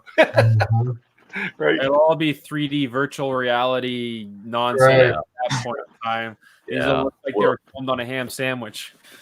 Yeah, we'll all be retro, Well, buddy, you're already retro style. Yeah, buddy might got one of those 360 cameras that he wants me to take. Yeah, I am. Yeah, I'm showing you what you're going to be someday. I'm working on the beard. I'm starting it now. There you go. This is not That's the thing that people ask me why I keep doing YouTube, and I told them, I said, well, if I don't do YouTube, anything that I've experienced, that'll just be lost, So might as well share it with folks, and if they find something in it they can use outdoors, more power to them. But if I don't say anything, then maybe there's somebody out there I'm kind of shortchanging, that I might encourage someone to get out there and enjoy it, Yeah. Get out there, get their feet wet, get their butt wet, start paddling a little bit, hiking and camping. And I think a cool thing about the YouTube thing in the wintertime is you have all these things documented over the years, and then you get bored and you get like, oh, I want to go out and canoe so bad. You get an itching for canoe season. Like, I'm going to go back and watch one of my old videos, just like get a taste. And that's it. Is I go to your guys' channels. I quit looking at my old stuff. I start watching yours, and then I start dreaming about ice out. So it gets you through. It helps cure cabin fever. Every Saturday I take a coffee with my canoe hanging from the garage. So I sit coffee, and I'm like, oh yeah, May's coming. May's coming. I do a big thing every February where when it's dead of winter, cold outside, we don't want to go anywhere, -35 nonsense up here, and we flip on YouTube. We know there's been a lot of content coming on over the years, but we're not watching it because we're out doing stuff. But now that we're getting cabin fever, we take the walleye out of the freezer, we fry it up, we get the fire going, and we watch YouTube videos for a couple hours. And just that's right. A couple hours. That's all I watch. I do these streams called Around the Campfire. When I first started doing those earlier this winter, I got I got it right here. The stove's sitting on the shelf over here, but I got my gas cylinder, my stove. It sits there, and I got my roasting stick and my bag of marshmallows. I'm sitting here roasting marshmallows while I'm doing my stream in an apartment in the middle of the winter. And just before a stream one night, I'm sitting there roasting the marshmallow, and somebody's messaging me, and I'm paying attention to that. I didn't realize that marshmallow was just flaming, and all of a sudden the alarm goes off. And I'm in an 8-story building, 82 apartments in this building. It set the central alarm system on. And boy, did I catch heck for that. Holy God. They said, you put your damn... The landlord showed up and said, I'm coming in. I want to see if you got a campfire in the middle of your living room. I said, no, really, I don't. They said, you quit that camping, bushcrafting garbage in our place. I said, come on. I mean, I got to practice skills somehow. yeah, I got to stay fresh for spring. I'm waiting for spring. So Ethan, you would have liked it. Kevin Callan in his presentation there, he talked about the canoe route that we're doing for ice out. Oh, really? Oh, I'm gonna have to pick his brain on that there. Maybe get a little more information for us. Where are you guys going? Doing Cedar Lake to Burnt Root. Oh, nice. Yeah, and what's the other lake there? What is the other lake? Radiant? Catfish or Catfish. I think it's Catfish. Yeah. Are you going down to Whiskey Jack? I don't remember. You got to go. Yeah, the end of the one that worked out the route. I can't really remember what it was. Yeah, we need to get together. If you're going down that route, you got to head past, go down to Whiskey Jack, then come back down to Burnt Root because Whiskey Jack is off the hook. Really? I'm Yeah. writing that down right now. It's aqua blue water, nice brook trout. It's amazing. I've heard Whiskey Jack is a really nice lake. Actually, Kevin mentioned that in his presentation, I believe. Yeah, we've been there a couple of times and just gorgeous. I have to check that out. It's like the only thing it's missing is Brook Shields because it's the Blue Lagoon. It's Really? Yeah. I just hope we have enough time because we're doing what 3 nights, 4 days. Yeah, 3 nights? nights. Yeah, Iced out 3 nights. Wow. yeah. Yeah, we're going for a week and a half. We're doing a powerhouse, or we're just gonna go. Yeah. I'm limited on vacation time this year, and I'm trying to squeeze in probably like 4 trips. So Yeah, we're all trying to squeeze in trips. That's what it's all about, right? yeah. We're trying to get in as much time out there as possible. Mm-hmm. Yep. Make those vacation days shine. Yep. Exactly. Or those sick days. Yeah. Okay. I'm going to run into a few of those too. I might have to call in. Cash in the 6 day. Yeah. So Brad, without getting saying too much and getting all the paparazzi on your ass, what's your ice out trip going to be this year? We're doing a whitewater thing north of Sudbury, I'm thinking. I gotta hammer down some details, but there's a couple rivers down there that I've been eyeing, but I think we'll maybe the Onaping River potentially. We'll see, or Onaping, I guess. And if not, then maybe we'll head a little further towards Lake Superior area and run one of those rivers going down there too. So we'll see. It's going to be a river. Ice out with the river is just fantastic because the flows are just flushing. Yeah, well, you're fortunate being up around Timmins there. You got a lot of opportunity up there compared to a guy that like me that's down in Niagara. I got to drive just to get to your place. If I come to your door, I'm like 10 hours, right? So, and I know, and I grew up outside of London, Ontario. So, you know, for me, that was the same thing. Like we're driving 6 hours to get to Killarney sort of idea. Yeah. But now I drive like 3 hours to get to the nearest town if I'm driving west. Like I kid you not, there is absolutely nothing up there. It's just, we got 8 hours from Montreal over here. So yeah. I was surprised when you said you haven't done the Nebuchadnezzar yet because heck man, that's like what, half hour or an hour's drive south for you. So we've tried. A buddy of mine. So first time he tweaked his shoulder. The second time I fractured my toe, so it didn't happen. So third time's a charm. It'll hopefully happen. But we've done the 4M and we've done Opipus Way, Woman River. We're doing a bunch around there. We did Shining Tree, Leah and I as well on Thanksgiving. So we're kind of. It's one of the last ones in that neck of the woods. That yeah. So you've done the 3M circle route. Yep. 3M or 4M? 4M. Well, we did the partial part, the dividing parts. We didn't actually go back by the highway. Right. So you come down Mesmakenda. Yes. Yeah. Okay. And then back down. Now, unfortunately, there was a gravel pit that decimated one of the portages. So we're working to rectify that right now and try to get to like an alternative portage punched through there instead. So if you go now, you might face a gravel pit, but hopefully that's rectified by the end of the summer with a ranger crew. So we're trying hard to get that cleaned up for folks. Cool. Actually, on that trip, that was not last year before we did that trip, and I come across a lynx carcass on one of the portages, and I was looking all over the place for the head. It was gone. Well, you know, I'm know. sure another portage or paddler probably picked it up. But yeah, it was a good size lynx carcass. Never seen one before. There's lots up here. I driving down to the show the other day, I saw a wolf on the road just trotting along too. So that road's dangerous. 144. Yeah. In the summertime, like I've almost met my maker coming over a hill, and there's like a giant bull moose standing, like all 800 pounds of him on the top of a hill. And you're like, oh boy. Yeah. Yeah. So I'm always nervous about driving in North Ontario with moose. Like, I'm always nervous about that. Oh yeah. Yeah, it's not other vehicles. Huh? Try hanging your hammock. Yeah. You're like, if a bull moose comes through and he's like, "Hey, what's that? A hammock?" I don't care. That's one of the only risks of hammocking that I really see is you get a moose running through camp, and there's two nice big pines.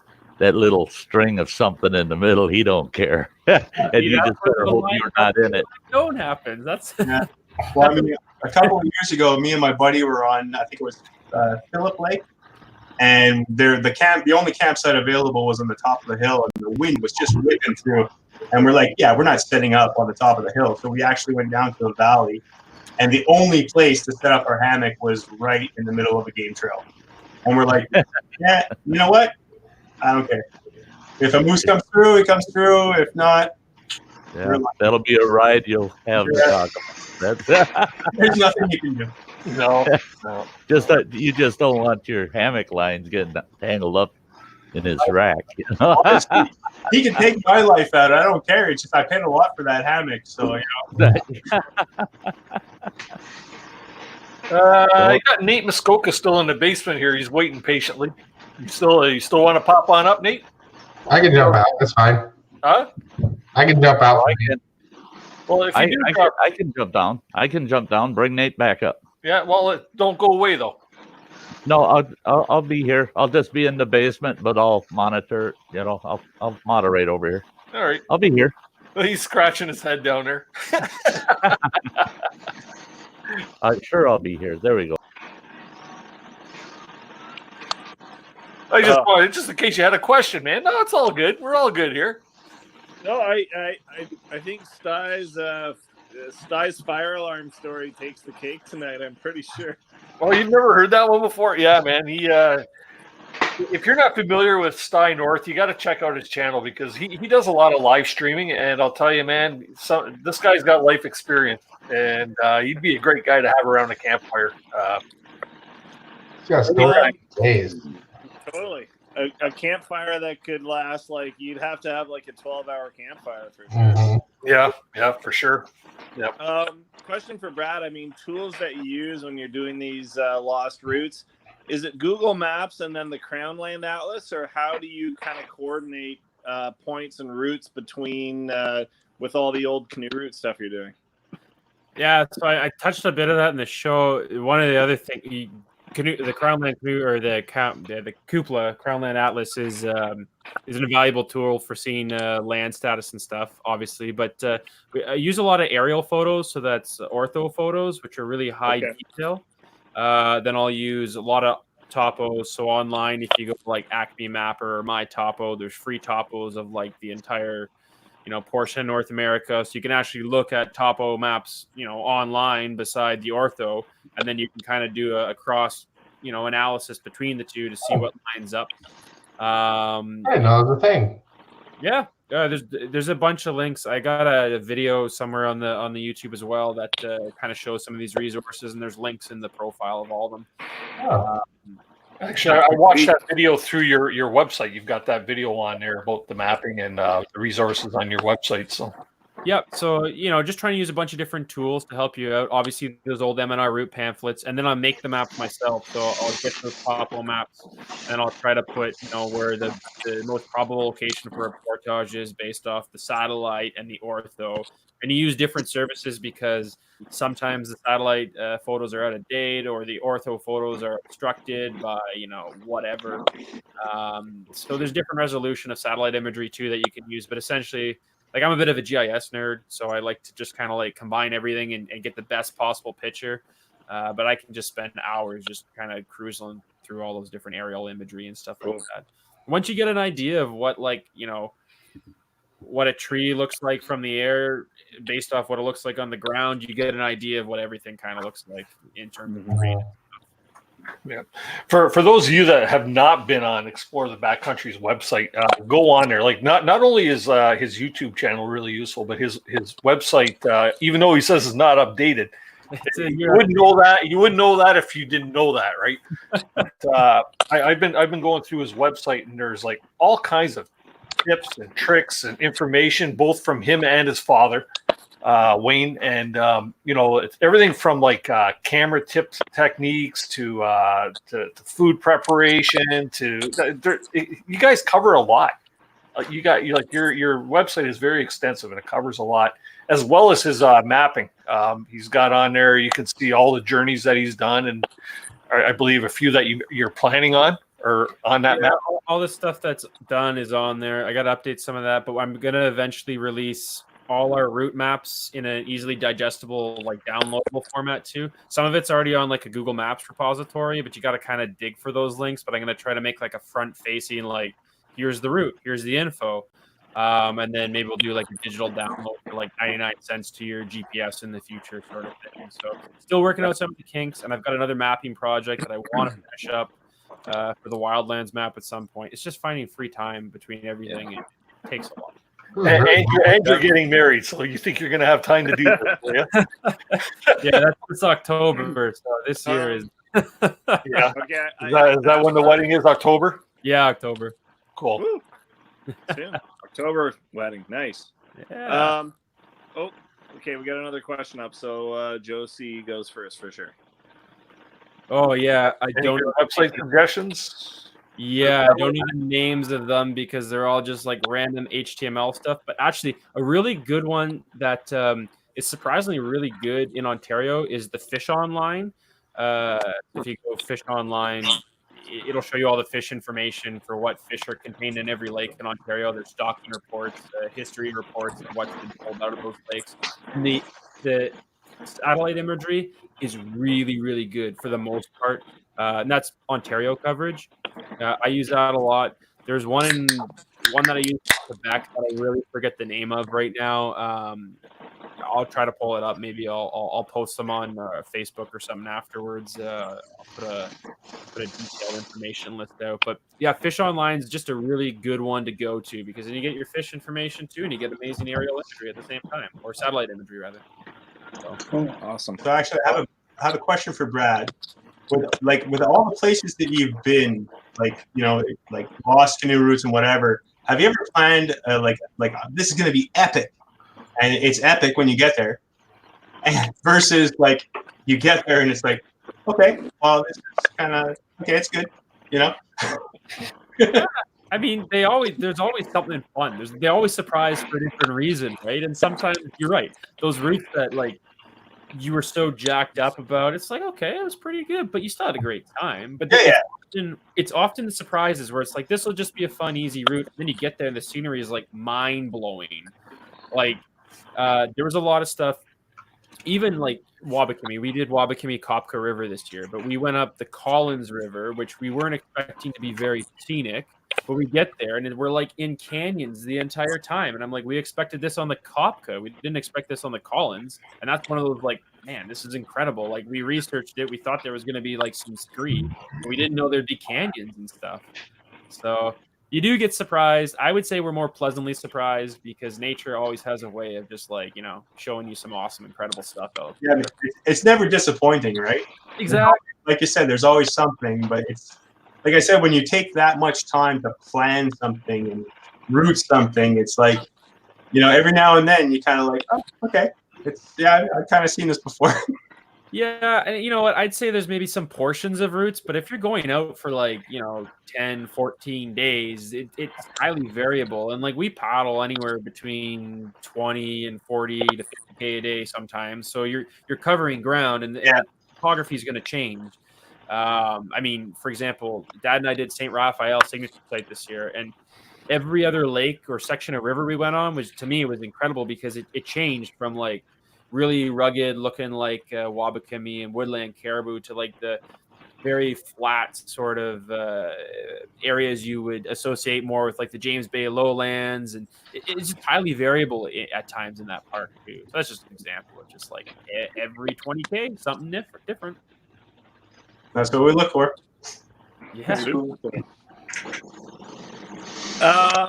Sorry, slight gear question, if that's okay. What's that? A bit of a gear question, if that's all right. Yeah, go for it, man. That's what we're here for. Things Brad always takes two of. Good one. Oh. Let's hope not fiancés. Well, paddles and PFDs. Yeah, I don't know. Paddles, PFDs, matches, certain medical equipment that you're going to be a consumable of. That's another thing you got to consider for your medical kit. Like, if you're going to use it and you're really going to use it, make sure you have duplicates of the stuff you're really going to need. I only have 2 bandages, but this cut's bigger. It doesn't really go so far to help you. Yeah. And batteries, man. Camera batteries. Like, I bring a ton. I'm more of a run and gun sort of photo guy. Like, people ask how much time I spend filming, but like I do a very non-intrusive way. I know some people go out there, and we've tripped with some folks, and the camera's on a lot of times. But I kind of learned it from my dad. Is it's much like when you're taking photography. You see one shot, you grab it, then you paddle for a couple hours. You see another shot, you grab it, something cool, something that's going to add to the video versus just sort of that filler fluff that you're going to just cut on the edit floor anyways. So you shoot the good stuff, and then you shoot some stuff in between, and that saves your batteries as well. But definitely batteries are take a bunch of. And saw blades, I'll take some of those extras because I've had those snap on me sometimes. Agawa, silky, doesn't matter. They've snapped. It's going to happen. Yeah. Did anybody notice? Anybody stop at the Agawa Canyon display? No, but I want that 24-inch one you showed on your video now. Yeah, they're coming out with a 24-inch Agawa Canyon. They're coming out with a, I think it's a 16-inch, so a little portable. All the same design, and then one that they didn't want me to put on video, but it's the big boy. It's the one you get your buddy to carry. It's a 65 inch. Ethan, you can carry that one. I'm not carrying that, dude. And that's it. That's another thing. Saws, I'll carry the Agawa and I'll carry the Silky because the Silky is a better saw for processing greenwood on portage trails and getting small trees out of the way. The Agawas are really good, like if you got a large deadwood or whatever. The Silky cuts better in my experience. However, it only cuts on the draw, and it's way better for just doing like big processed wood at camps. There's pros and cons for every one of them. Mm-hmm. I totally agree. My buddy, he carries a Silky and I have an Agawa, but we bring both saws on every trip because, like you said, they all have their place, and you know, that's what it is. Like you got to have. There's a tool for everything, right? Yeah. I'm a fan of that little saw they just came out with. I want to get one. That seems like a perfect size for what I want to do. Which company? When I'm doing like summer camping and stuff, I'm not trying to make like big log fires when I'm out on a canoe trip. I don't want to take the time and the energy to cut all those big logs and split them all down. It's not practical. So when I'm making fires on a canoe trip and stuff, it's little stuff. It's just little cuts, just a bunch of it, just everywhere I find on the campsite. So that's like ideal for me. I'm really interested in that saw. Which one? Yeah. The little one, the 15 or 16 inch, whatever. Yeah, 16 Agawa. The what? The 16 Agawa. Yeah. I got the normal, the 21 right now. Yeah. It's just too much. They're not on the market yet, though. They said a couple months before they're on the market. I guess they're still going through the production stage, right? So, sorry, Dennis. yes. Is Uncle Kevin gonna hop on here, or is he I don't know. I shot him the link. If Kevin wants to pop into the basement there, if he wants to pop on screen here, by all means, I'll bring him up. So I was just gonna give him the chance to hop on here. I'll pop. I'll drop off, Nate. That's cool. You guys go for it. I'll drop. No, nobody in the basement right now except for Sty right now. But okay. oh no, Sty's off screen. He's on a pee break. I finally met Kevin. Huh? No pee bottle? And speak of the devil. How you doing there, handsome? I just got home. What happened? We've been having a great show with Brad, the ultimate Brad, entertainer here I tonight. noticed you got a haircut, Brad. I got a haircut? Yes.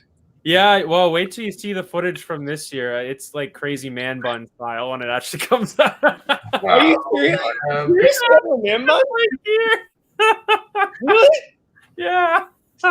We don't call that a man bun in Quebec, by the way. Wow. I went And probably I'm about a year. surprised, Nate. I'm surprised you're even talking to me. I'm so sorry about the incident at the Toronto show. So sorry. It's okay, actually. Randy this morning was like, it's the first time I'd seen Randy since the show, and he's like, "So, how'd it go with Kevin? You were in one of his videos," and I just went, yeah, "I'm okay. Gee, did you see my comment on that video, Kevin? I thank Nate for taking the heat off me. Oh God. Honestly, I blame Jerry. If Jerry hadn't come running back with the kayak paddle that he stole from the Swift booth, then He did.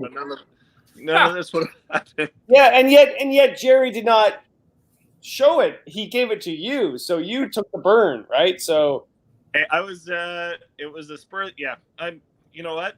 That was totally fine. I did not expect to be holding a kayak paddle at the Outdoor Adventure Show, but I was more than happy to go with it. Oh God. Okay. I didn't know we could steal paddles. We could steal paddles? Nobody told me that. No. Oh no, it's a fun fact of the Outdoor Adventure Show. If you can walk away from well, Brad didn't help me. So Brad, this is all about you tonight, Brad. So Brad, you were at the after party, and you did not help me at all with the harmonica playing. Well, you didn't offer any. You didn't ask for any assistance. No, if you were a proper canoe person, you would just sort of help the individual that was failing. Well, wait. So that's a shot at the other 49 individuals in the room who, therefore, are not proper canoe folks. Then. No, you're right beside me. Like you were the closest person. So, and I watched the video, my B-roll of you, and you were like the eye roll, like peace. Oh, there was a lot of eye rolling going on, Kevin. I thought it was great. I it came out of nowhere and surprised us. I was having a conversation. All of a sudden, I was like, "Whoa, we got a musical interlude. Where's the hat for the change?" Yeah, there would be no money in that hat. I give you 25 cents. You got 25. No, I wouldn't even give myself a penny, and you would know what a penny was. But yeah, because I'm old. I'm not that. So no, it is about you tonight, Brad. So here's the question. So one of the great conversations you had or stories you had during your presentation as well, great presentation you give, is when also the whole idea is when you're waiting for your soon-to-be spouse, but at the time dating at that access. That was a great story. Yeah. If you weren't there, so Brad, tell it. It's a really good story. I want to hear it. Well, we'll give the Coles Notes version, but it's still thrilling enough, I guess. So it was at the Shoals Provincial Park as well, the same trip where I stashed the beer. So I had planned to get to Prairie Bee Lake Access Point, and that's the name of the main lake. And there's a big park sign that says Prairie Bee Lake. And Leah's driving from Thunder Bay because she's working in Thunder Bay, and I'm driving from Sault Ste. Marie because I'm working in Sault Ste. Marie. And we'll meet in the middle. Like, this will be our perfect little Canada Day vacation, the two of us. And, I'm waiting. I go and I stash the beer first, check my watch. Leah's like last time she texted me, she's not going to get there in time. So then I go wait at the launch. I'm waiting at the launch. It's dragging on. I'm like, oh, where the heck is Leah? So I drive out. I put like a big note on like the launch sign with all this flagging tape. And I'm like, Leah, come to this thing. If not, like call here or go to Wawa. We'll meet up there and like reconvene. Right. So now I'm all freaking out. Not sure where Leah's at, and I'm driving back down the road trying to get cell phone service because there's no service up there. So you have no way of being like, oh, hey, where you're at? Oh, I'm in Chapleau or I'm in Wawa. Didn't happen. So we're driving down the road, and all of a sudden I see 2 cop cars and an ambulance like going by, and I'm like, oh my God, hearts in my chest because I haven't heard from her at all. Meanwhile, Leah has gone down the Prairie Bee Lake Road, which is like 3 kilometers to the west, and is hanging out at this like private like lodge access point, wondering why it doesn't look like a park access. Goes to the Prairie Bee Lake access when I'm driving down having a panic attack because I think the cops and they're responding to her accident. And she misses my sign, hangs out there for 45 minutes, and then she's driving back, and I see her after these cop cars go back, and I'm like, oh my God, she's right there. And she's running low on gas. We have to drive all the way back to Wawa, which is like 80 kilometers away, because there's no way we can drive into the park and then back out of the park on her tank, and I don't have anything to siphon the gas with. So we drive all the way to Wawa, fill up, drive all the way back to the shoals, and then by the time we launch, it's like a monsoon rain. It's 10 o'clock at night. We're trying to find a campsite where there's like no campsites. Oh man, I would have slept in my car. But we crashed on a beach, and we just had like a granola bar and a glass of wine and went to bed, and that was it.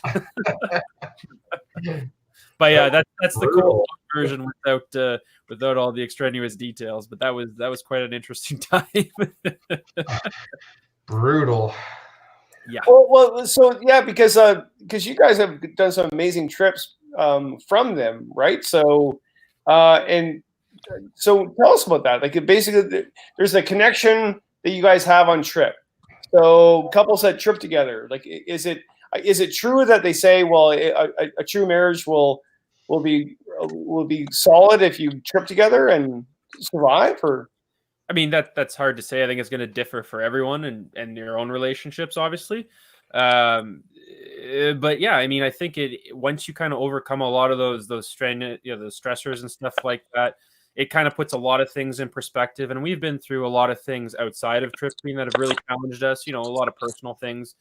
That's private to us as well. But I think going through those paddles and those hardships together have really kind of brought us closer together. And I feel like all those little problems are put in perspective. Like when you're dealing with all those natural elements and you're out there together, some of the hardships of life they're easier to overcome together.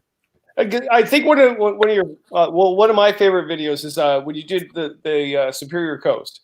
Really well filmed, but also that film really showed that relationship that you guys had along the coast, and that you both were really happy with the moment you were having along there. I think that film was really, really good. It was really solid. Thanks. That means a lot. I mean, well, like that's just, and it shows a little bit of what's going on out there. We're not trying to fake things, but that's just one little bit of what's going on, and just multiply that by the entire course of the trip. That's pretty much all the emotions we're going through the entire time. We're just happy to be out there with each other. And there's times where, like, when those waves were really pushing and we got windbound and Leah was like not having a good time, we still had a good time. Like, that's it. Yeah. Most of every situation sort of thing. So, well, it was similar to when Nate and I filmed together. You could see the bond that we had. Yeah. Well, Kevin, all I can say is that you know what, I hope, and years and years and years ago, before I was in this world, I worked the Outdoor Adventure Show in another type of scenario, and I honestly hope that the Outdoor Adventure Show never has a year without Kevin Callan, because you're the kind of personality that show needs to have around it all the time. It was really funny. I talked to some colleagues today because I did my normal job today. I was teaching in students at risk, whatever, and my colleagues were all like laughing. They're like, so, because they don't know the Happy Camper, they just know Kevin, right? And they're like, so we saw a video of you making fun of everybody at the outdoor show. I went, well, I wasn't really making fun of them. In fact, if I make fun of you, the whole Irish thing is that if I make fun of Brad, if I make fun of you, that means I like you. Okay. I don't know if you guys know that. I mean, it's an old sort of thing, but if I don't make fun of you, that means, or ignore you, that means I don't really like you at all. But if I make fun of you, and so when I was editing that clip, I was like, geez, I hope they don't think I'm friggin' like. But yeah, but Nate, when you and I dance with the paddle, that means I love you, man. Okay. Kevin's a bully. You know what? That was a lot of fun. He's got his own love language here, is what he's trying to tell you. Well, Brad, you live in the north, and I got to say, because I've lived in the north a long time and worked up there. That is the north. Yeah. Like, yeah, if they're making fun of you, like not in a bully way, but they're making fun of you, it's just a. Well, look at Ashley and I. Look at Andy and I. Like, we tease each other all the hell. I love them both, right? So, to your point, there's a reason. So I do a lot of trips with my buddies. I don't think any of it would be appropriate to go on YouTube. That's why no, they're not on there for a reason. No, it's true. And actually, Tim Foley, my buddy from Canadian Equipment, he phoned me last night and he watched the video and he started laughing. He goes, "Holy crap, Kellen! Like, you just like went over to every YouTuber. You're a YouTuber. And he goes, "What was that?" I went, "Well, it's the what you guys have talked about before. Like, it's a changing time because, like, you imagine Sunday morning, Hat Wilson and I sat and chatted. Him and I, and he is the icon. Like, he started. Well, there's a whole bunch of other people too. Like, that started the whole canoe stuff, right? Canoe roots and stuff like that. But Hat Wilson was the guy, and then I did all that, and now it's changing. And so we all sort of giggle about it and say, "Well, it's the same thing. It hasn't changed, even though it's the way that we've done it has changed. YouTube, social media." But you imagine, well, even Hap more so than myself. But I mean, my first book was done on a typewriter, like a floppy disk. Oh, what? And, yeah, so it's totally. Yeah. He's old. What's really cool is at the end of the day, there's still people that want to inspire people to get out there. So we can't complain about any of that stuff because there's someone out there, whatever technology we have, to get them out there. So, oh my God, I do sound like Uncle Kev. Son of a. That's why it sticks. Hey, you know what, by the way, Kevin, I got to get Christine to send me that picture, a copy of that picture. Yeah, well, you know what was really You and interesting Hap. being there on. Oh, It was interesting being there on Friday without a lot of people around yet, and walking by and then checking in with Hap and Andrea, and then just seeing like nobody around their booth. And I hope that changed on Saturday, but it's like you stop in there and you start chatting with Hap, and it's like, do people walking by know what this guy has done? You know, you kind of you're like, I hope that changed on Saturday, because what a guy to talk to, man. Like, wow. Yeah, I think that we have to look at that, Nate. That's a good point. Is like, that's happened. My students wouldn't know who Bill Mason is, and Survivor Man, Les Stroud, good guy, like known for many years. It was good to see that he's come back, and I talked to him at the show, and he was basically saying nobody knows who Bill Mason is anymore. I went, yeah, but they don't. My students don't know who they are, and we get that. But at the same time, we also have to reference. I mean, when I talk about my past, I talk about Kirk Whipper, I talk about Bill Mason, I talk about Hal Wilson. We actually have to make sure that we know those are the people that actually were the Sigurd Olsen, Eric Morris. Yeah, I'm sounding old, but I think it's really important. We need to know that who were the core people that actually put us up that stairway, right? I think we'll have this conversation every generation. I mean, it's always gonna snow. That's the hope, is that it continues generation to generation, right? Yeah. But it's like when as a writer, if I wrote something, someone asked me on Saturday at the show, they said, "Hey, you know, I interviewed someone. Should I really reference them?" I went, "Well, you interviewed them, so I'm not sure what the question is." Well, I'm supposed to do that legally. I went, "Well, I don't care about legally. Like, if you actually ask them a question, you quoted them, like ethically, you have to like, why do I have to tell you that? Like, so, but then it becomes the Uncle Kev thing. I was like, oh, son of The trap.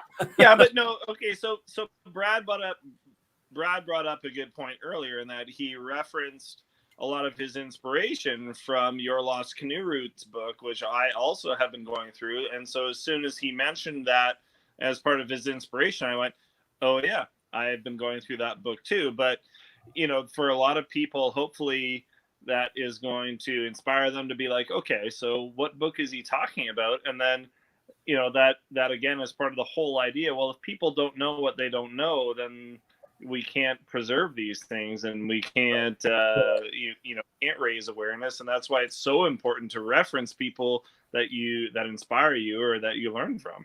But and I really agree with that, and I think it's fantastic, Nate. But at the end of the day, too, I'm so glad at least someone's looking at lost canoe routes.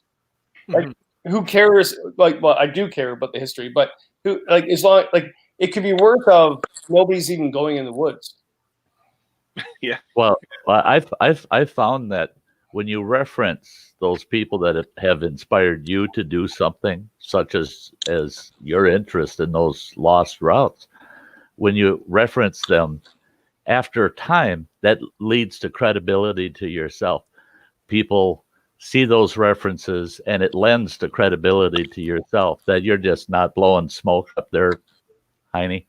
That you've been around too. You're not the first and only. It's you've been inspired by someone else, so that inspires other people to take it another step further. Each generation should keep it growing, keep it going, and reference those that led them down that path. It lends credibility to them that they didn't just learn this on their own. Pierre Burton told me that. Like, I remember he sat me down when I was in my 20s, and he basically said, like there's no original idea. No, there isn't. If it happened today, guess what? It's happened before. Yeah. Yeah. I think it's fantastic. So, well, sorry, I think Brad was. I was just going to say to get off Sty's point and to stay with Kevin Cowan's point as well too. Like, as you start to get more involved and you get more enveloped in this canoeing community, you dig deeper into the history as well. So yes, I referenced Kevin, but there's other folks out there that I'm getting more into, and their workings as I'm becoming more involved in this as well too. Like just reading some of Herb Paul's stuff as well too. Oh yeah, amazing. Exactly, and I probably wouldn't have got to there if I wasn't here, and if it wasn't for you, and you know what I mean. It's a snowball effect, and it's helping to preserve it every little piece of the way. Yeah. Herb did amazing trips. Amazing, incredible. Just what we call it now, throw the mic down. Yeah. But man, you imagine if all that time to do all those amazing, fantastic trips. Yeah. Stuff he did is just incredible. Yeah. And that's always been my biggest fear, is that history and folks like that. If it was lost, I mean, the wisdom and the knowledge that comes from wisdom only comes from things of the past. You're not a wise man that just picked up that hot cast iron frying pan and burnt yourself. Now tomorrow, when you don't pick it up, you're a wise man. You learned from yesterday, and that's the thing, is we're always learning from yesterday's. Well, it's also progression, though. I mean, at the Toronto show, at the end of the day, it was a really busy show, and actually, my brain was not all there. If you ever come up to me at a really busy show and think that's Kevin, that is not Kevin. I was like, oh. But the greatest moment was I was really stressed out. A man had just come up to me and said, "Oh, you changed my life. I was dying of cancer, and you got me through it all." It's like, well, and that's another topic, whatever. But the next person was a student of mine, a student of risk that I taught 5 years ago, and she came up to me and we hugged, and we talked about what she had to be doing, and now she's guiding people in the woods in Eastern Ontario, and I was like, wow, that's progression, right? As opposed to thinking of the past. I completely agree with the whole past thing, but man, at the end of the day, when I was driving home, that was my biggest thing of the show. That one person that I remember going in the woods looking for her. I had to do a search and rescue for her. I found her. She was writing on her journal. She was crying. She wanted to end her life. And I had to get her out of the woods. And now I saw her at the Toronto show. She's now a guide. She's taking people in the woods. And that's progression.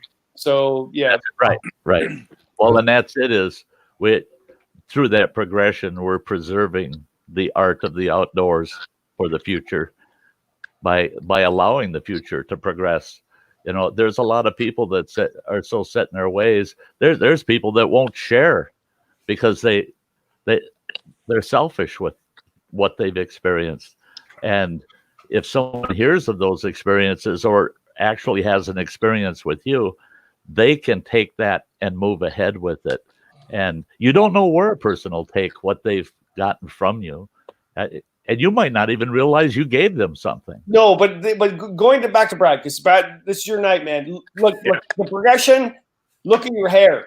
That's progression. That's what I'm talking about. It's Sorry, been- sorry, I have one last question for Brad before I disappear. yeah. So Brad, Yeah, you're what right, I know Kevin. you, Brad. I know you read maps mostly, but if there was an author or something that you're reading right now that's inspiring you or that you're taking something from, what would it be?